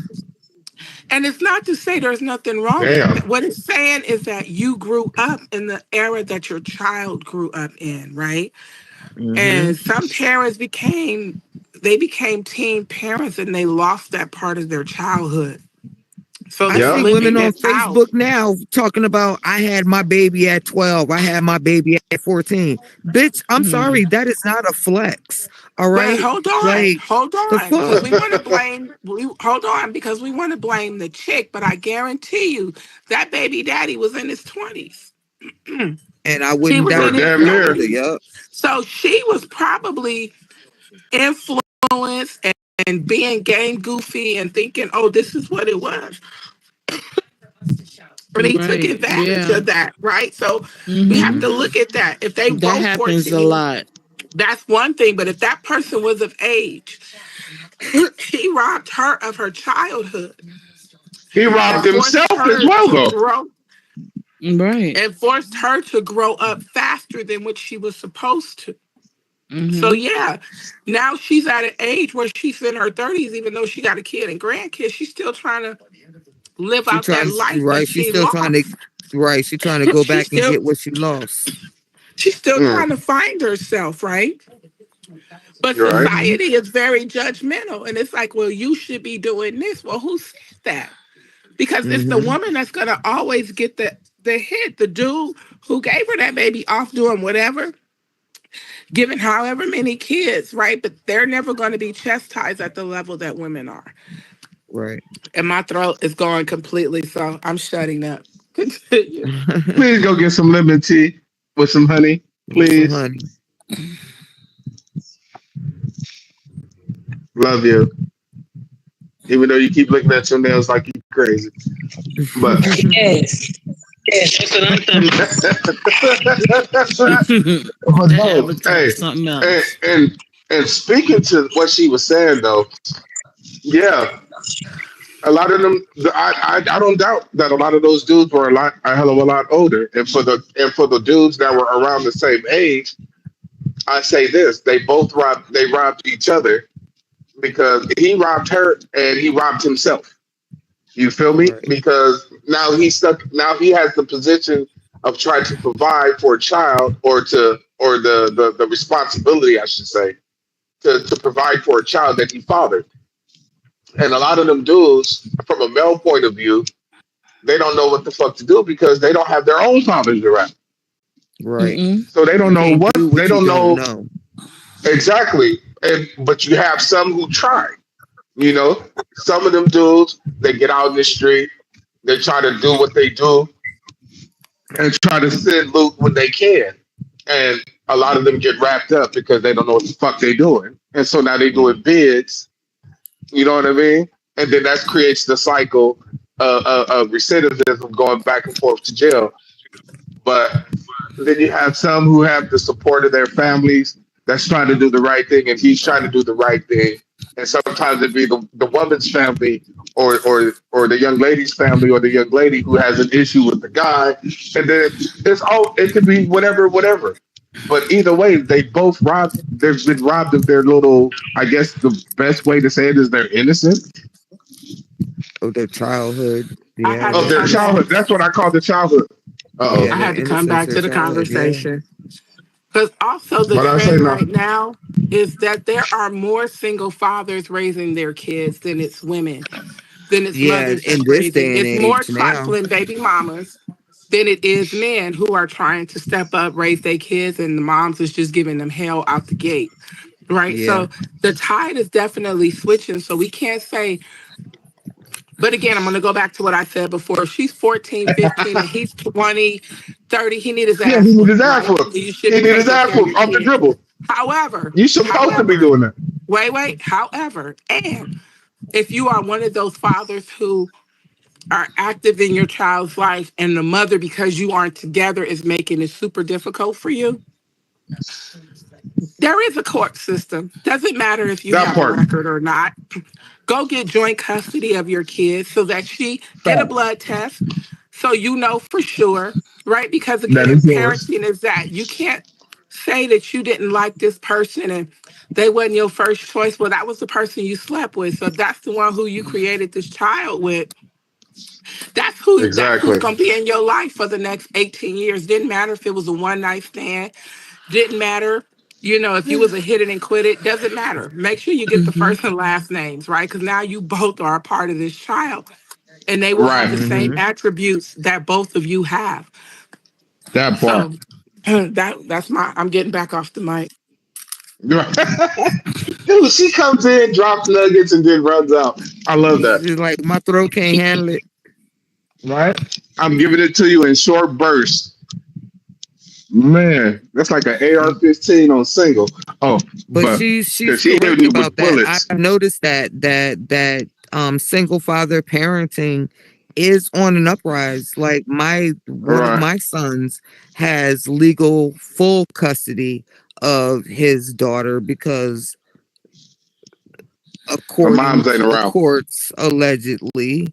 I'm not going to say I agree. I'm not going to say I disagree. But according to the courts, allegedly, it was better for my granddaughter to live up here with us with her father. Okay. Now, I've seen a few other young men who have taken the initiative of taking their children's mothers to court and going for joint custody only to be given full custody of their children. And then you look at some of these women, like there was this one particular case up here where this young lady, she was in her early 20s and she decided that she wanted to go out and go drinking with her friends and whatnot.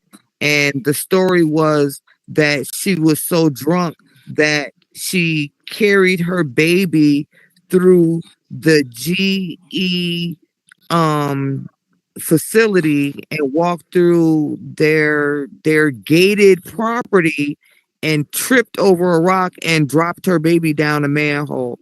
Well, she's serving prison right now. Yeah. The baby died? Oh yeah, the baby is yes. Yes. Wow. Because she didn't report it right away. Wait. She didn't report it right away. She went out drinking with her friends with her baby with her? That's where the conflict is because the baby wasn't even actually with her. She went out drinking with her friends, went back and got her baby, and then was calling and making phone calls to her friends to make it look like somebody else had her baby. And she was like, bring my baby. Where's my baby? But she dropped her baby herself down the manhole on the GE facility. Property. Wow. I'm back again. I just want to say that much drunk in the world. Because she knew what she was doing because she literally stood over the manhole and waited like 20 minutes before she fucking walked away. And then she didn't call or alert anybody for about 12 fucking hours that the baby was not where she thought it was supposed to be. It was all premeditated. She had an argument with the baby's father a couple of hours prior to her going to get drunk with her friends because she was pissed off. That is so weird. Wow. So because you got a problem with the dude, you take it out on the child. Yeah. Well, you just saw the guy who killed his 8 kids. Yeah. Recently. Yeah. Wow. He took it out on that shit out on the kids. Yeah, these people are the definition of fuck them kids. Don't play with them. They for real. That's crazy, bro.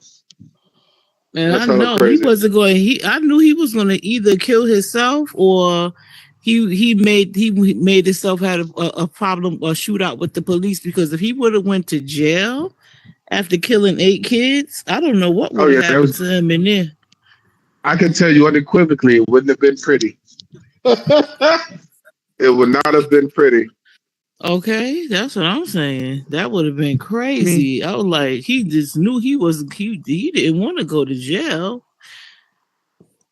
I'm sorry, The my fuck was internet that? keep A going duck?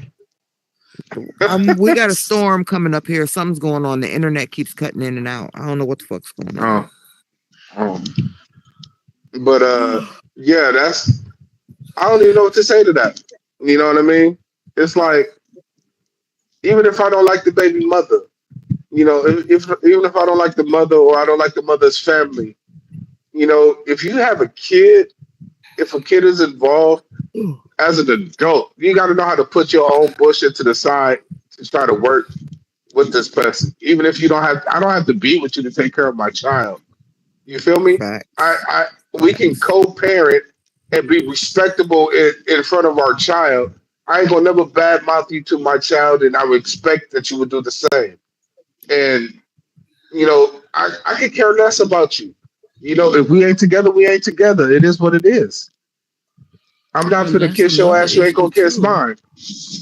A lot of You people, know, they said that a lot of black people have the lowest rate of marriage. It's like people are just going around making babies, and then there's like, oh, you know, it's too much. It's more co-parenting than marriage and families going on, and we have the lowest rate of marriage as well. So that's because we don't want to go to the courthouse. That's from the system conditioning our black men to not being in the household. Okay, that and that's part. been something that's been something that's been going on since slavery. Their part. main objective was to always separate the black man from the family. That's why during slavery they would breed you to have baby, or breed a male slave to have babies with a female, and then they would sell that male slave off away from his family. And then after slavery, when black families were trying to get themselves together, they separated black families again through welfare and public housing, because they said, we'll give you welfare, but the man can't live in the household. You can get public housing, but the man can't live in the fucking household. So now, in order for a man to make sure that his family is taken care of, he got to abandon them, which makes no fucking sense. And then after the abandonment, then you want to go after him for child support when you could have left him in the house in the first place to take care of his damn family. So it's not always just because the man walked away. We have been conditioned for generations and generations that this is okay, that marriage or that children in the black community without marriage is acceptable. And there I go again with my fact. that's a fact. That's a fact. Wait. Hold on. I like how she said it though. I like how she said it. Her fact-based rant. Yes.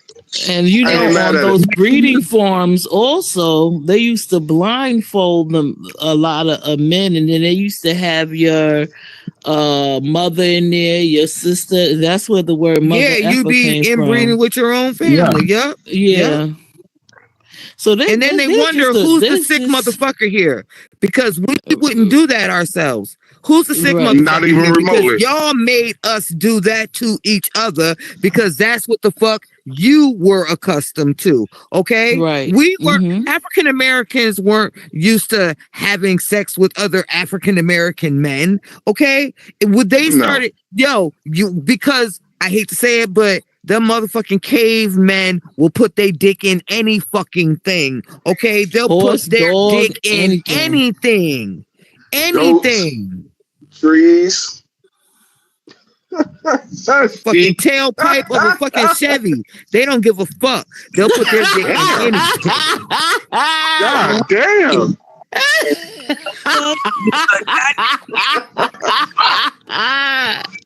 But why the Chevy though? That's their favorite car. That's their favorite whip. They love Chevy. I thought you was gonna say a Ford F-150.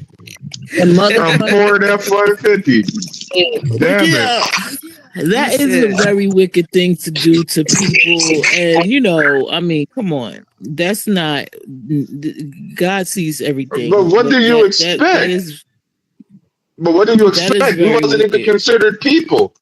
We wasn't even considered animals. At the end of the day... We were considered property. Yep. We had no humans. We had no type of humanity at all. We were considered property. So they could do whatever the fuck they wanted to with their property. Considered livestock. So why would you expect something different? Cow. No, we were less than a horse or a cow. I said no different. We were considered livestock. Look what they did to Christ. I mean, look what they did to Christ. I mean, we're no better, but the fact is that they know that we're the real Jews. Why would they go to our country and go take it over and act like they're damn Jews? I mean, they know exactly who we are. The same reason why Columbus came over here and said that he discovered some shit that already existed and came over here and slaughtered everybody. Like, with no difference. But why would you want to be somebody that you don't like? I don't want to be somebody that I don't like. That's like saying, that's like, you don't see me out here dyeing my hair blonde and changing my eyes color to blue, wearing contacts. Yeah, I mean, I don't want to be Bieber. I'm not getting the fullness sucked out of my lips so I can look like y'all. All right, not even close. And I'm damn sure not getting no melanin shots. That's natural. But with all of that said, I mean, come on. But everybody knows that we're just living a damn lie. Everybody knows. I don't want to get into Deuteronomy 28, but listen, everybody knows that. We are the gods. Okay. We are the gods. Okay. We are the gods. Right. Because when you think about it, they're supposed to be following our laws, including the Levitical laws. But, that's a whole nother story. I don't want to get into it right now. But we've discussed it before, Danger, and I guess probably you were there. But at the end of the day, all of these things happen for a reason. And I think I brought it up several times enough for you to go do your own research. But at the end of the day, it's a very wicked thing to do. And that's how I said, like, some people were just born to be wicked. And if you know who God's chosen people are, you're going to be very mad it wasn't you. So what you're going to do? You're going to hate. You're going to kill their king, which was Christ. What you're going to do? You're going to put his people into slavery, right? Yep. You're going to make them look like, or you're going to cast them to be the enemy, so that everybody else will feel that they're the enemy too. Right. That's what you're going to do. Yep. But what they've done to us to make it seem like we're the enemy, and we're not the enemy. We didn't ask. We made America. Right. We didn't ask for none of this shit. None of it. We was happy in fucking Africa, chilling on the fucking beach. We was good. And then you sitting here talking about, well, we could send y'all ass back to Africa. Hurry the fuck up. You think is over there? Because it ain't no motherfucking dirt huts like you think it is. Okay. So if you want to send me back, if the government want to send me back. I don't have no problem with that, because I didn't pay to get here, so I'm not. But see, this is the thing. They're over there too, sucking up all the damn. They're over resources. there. They're sucking up all the resources, them and the Asian people. I mean, we have to, there's some things that need to be stopped immediately, because first of all, Africa can feed the whole world. You understand? See, the thing is, when you don't have nuclear power and you don't have a seat in the United Nations and you don't have a voice, and all of that is taken away from you, which doesn't mean nothing, because we still have the covenant of Abraham, Isaac, and Jacob, and we're still the chosen ones. And at the end of the day, God knows who his children are. And even though we had to go through what we had to go through for not keeping the commandments, but at the end of the day, we still get the kingdom. Pray. Yep. Sure. I'll rock with it. Cause I understand the concept. I know what she means, but it's like, I mean, because technically all these motherfuckers come from us. Every single one of these motherfuckers are just spin-offs of us. You went to whatever Except for continent Trump. you went to. Trump ain't no Yeah, that motherfucker. No, he's a motherfucking alien. But if you look at it, you were us. Every person on this earth came from us. It's just your region that determined what color you turned out. But you was us. So it all started with us. Period. Point blank. So for them to treat us the way that they treat us is amazing to me. It's like, you stupid motherfuckers, if only you would do your own research into your own ancestry. It's like killing your moms, your pops. Exactly. Because I guarantee you, these white folks was mad as fuck when they did their ancestry and they see they got that black in them. Like, how the fuck I get that in me? Motherfucker, because that's where you started, you stupid son bitch. But see, this is where I like what God did. This is what I like what God did, right? God know we had the same parents, but he separated us in the womb in the book of Genesis. So even though they come from us, they're not related to us. They're not of us. They from us, but not of us. Exactly. Mm-hmm. I dig it. Because they show things different. The thing about it, and the thing of me personally, I just want to be left alone. I just want to be in a place by myself where I wait. Because my daughter just went to Ghana. I don't know how long ago, maybe 2 or 3, maybe last month, going on a month now. She came back, and on her way coming back, it was some Caucasian people. She had drove by some Caucasian people, and I just said to myself, I said, damn, is there anywhere we could go where we could just be left alone? I'm just I was just like, it's almost like stalking at this point. It's almost like, even the gentrification, like we can't even, like Harlem has been totally destroyed. Harlem is not what it used to be. No, and then what makes it even so worse with Harlem, they move in, the rent goes up, people are on the street, and they're just running circles around poor people. It's just like, you got people even living on, and it's just like, leave us alone at this point. The only place you can go right now where ain't no white folk. The only place you can go right now where ain't no white folks, you got to go all the way to the damn rainforest or Congo or some shit like that, because they scared to come up to them. Or heaven, that shit. Or heaven, they won't be there. No. And that's a biblical fact. That's just crazy. And another thing, you see, even though the Bible is a spiritual book, it's a history book it says it's written by the Jews for the Jews, written by the Hebrews for the Hebrew. Why does everybody feel like they could say they could quote the Bible? Like, that's another thing. The Bible, you ever saw that movie, The Birth of a Nation? You know, all of our information, a lot of it is in the catacombs. A lot of it is like, it's so much stuff that has been stolen. You know what? You know, the sharks still go down the path where those slave ships used to go. Do you know how much blood? Because God judges everybody by a nation, not individually, by a nation.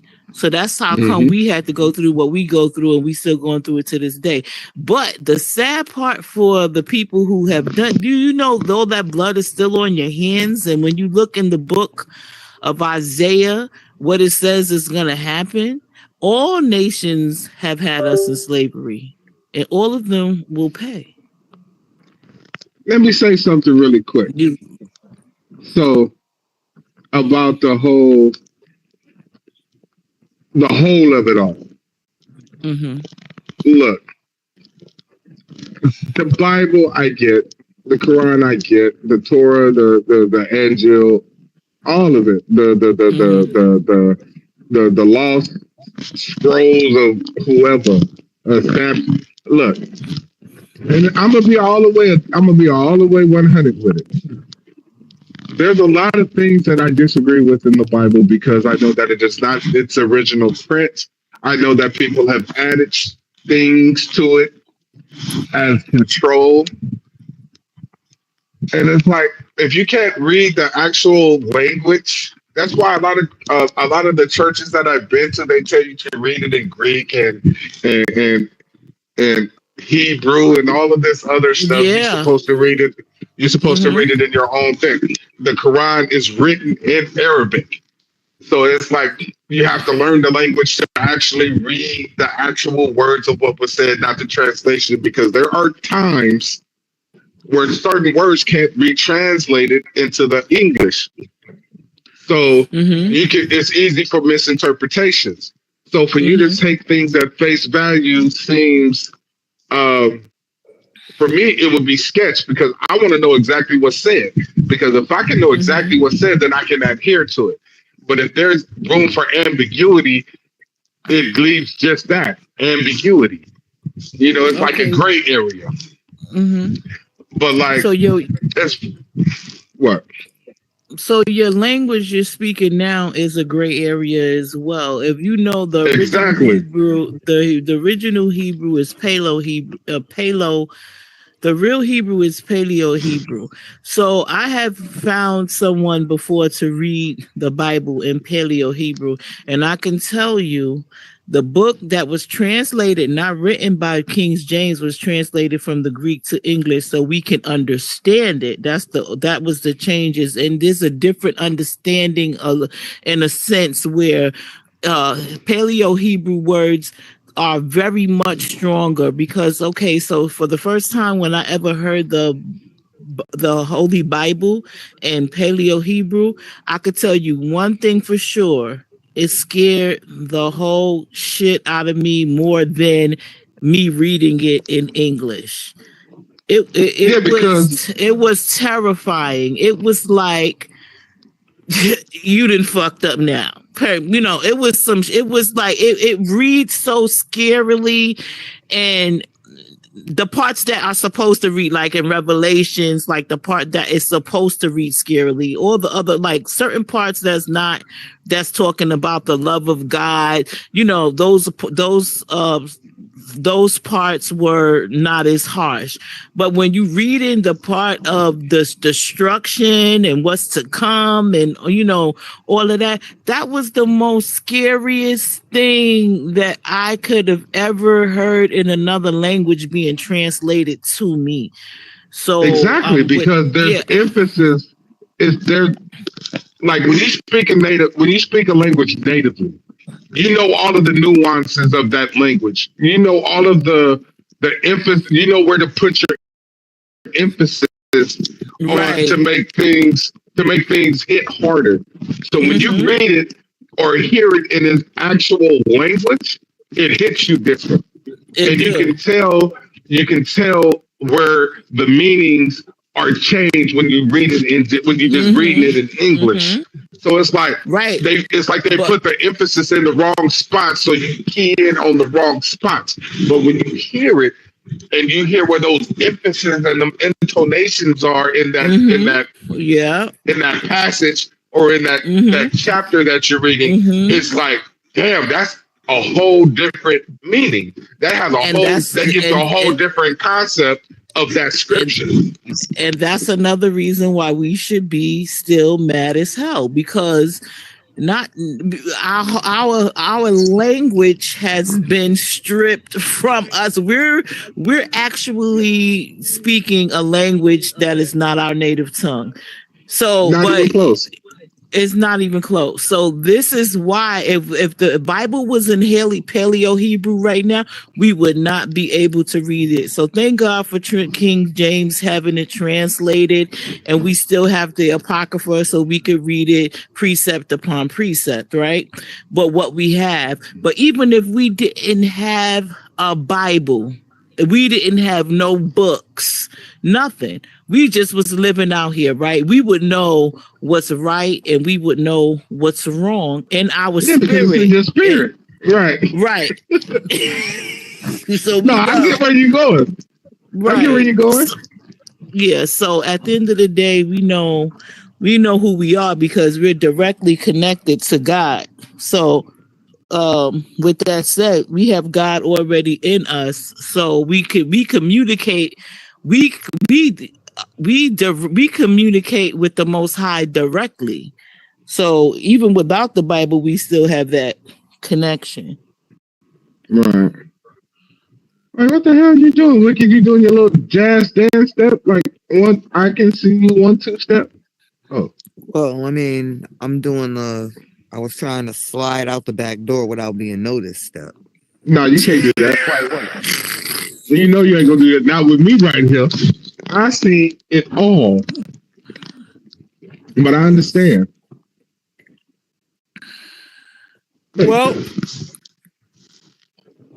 this was a very enlightening thank conversation. Thank you guys for joining us tonight. We have covered so many topics, and we would love to get you guys' feedback, so you can always hit the comments on the feed, and remember that the number is up there behind us for anybody ever wants to call into the station. All phone calls, questions, and comments are greatly appreciated. Tuesday nights, tomorrow, we do our movie reviews. And this week's movie reviews are... We will be reviewing the current installment of Faces of Death. Yep. We will be watching, we will be doing a review on the supernatural suspense thriller Good Boy. And we also will be reviewing Mary Shelley's latest installment of the Frankenstein edition called The Bride. So you definitely want to stay tuned to us tomorrow and the reviews, and get those updates on what movies it is that we're watching, so you know if it's worth the watch for you. If it's worth the money that you're paying. Yeah. Or the time that you're going to use to watch it. Now, and let me tell you. Oh, my bad. Oh Lord. The dog is adorable. I'm just saying. The dog was cute. He definitely was cute, but dog. And I'm not telling you what movie, the dog is in. You're just gonna have to wait. But just know that the dog is adorable. Oh Lord. Right? Yeah. So that's the only thing about the movie is that the dog was adorable. But we'll give that review. Are we giving that review?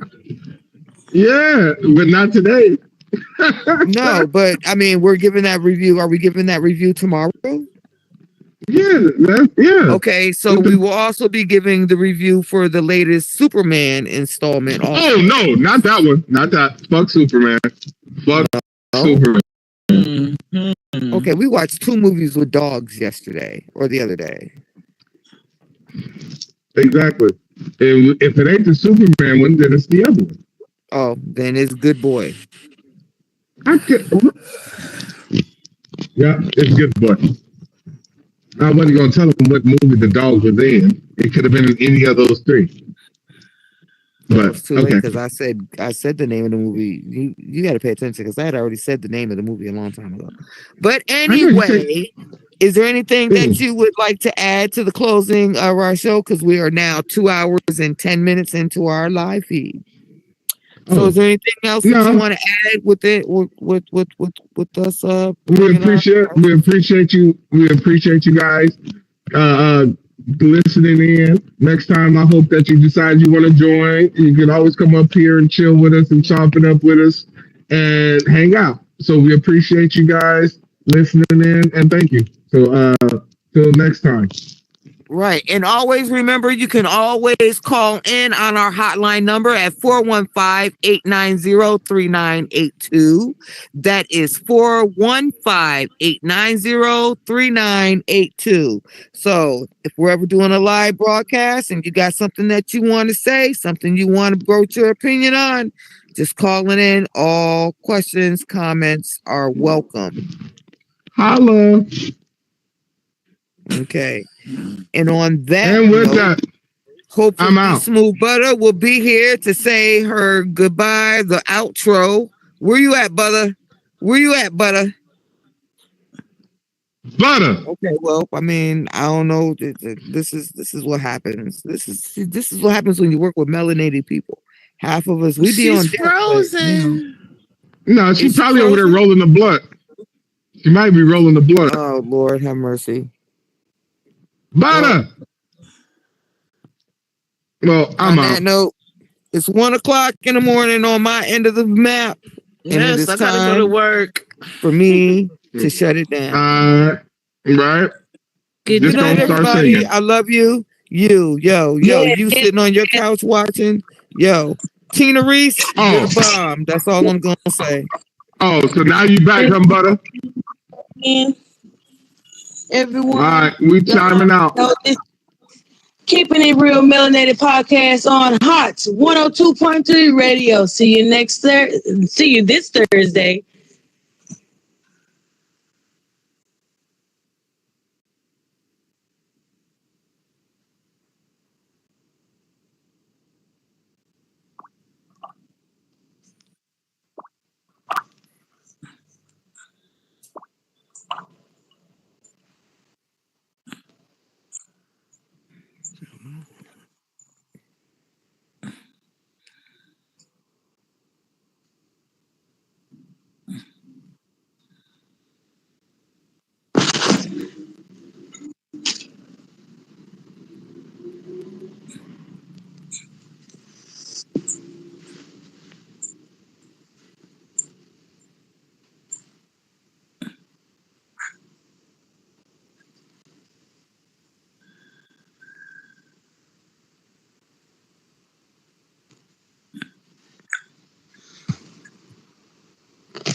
No, I ain't. But I can see it.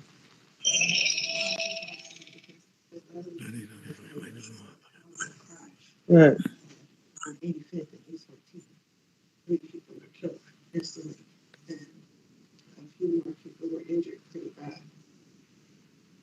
Let's say he was on Coolidge. Yeah, he was at Rico House.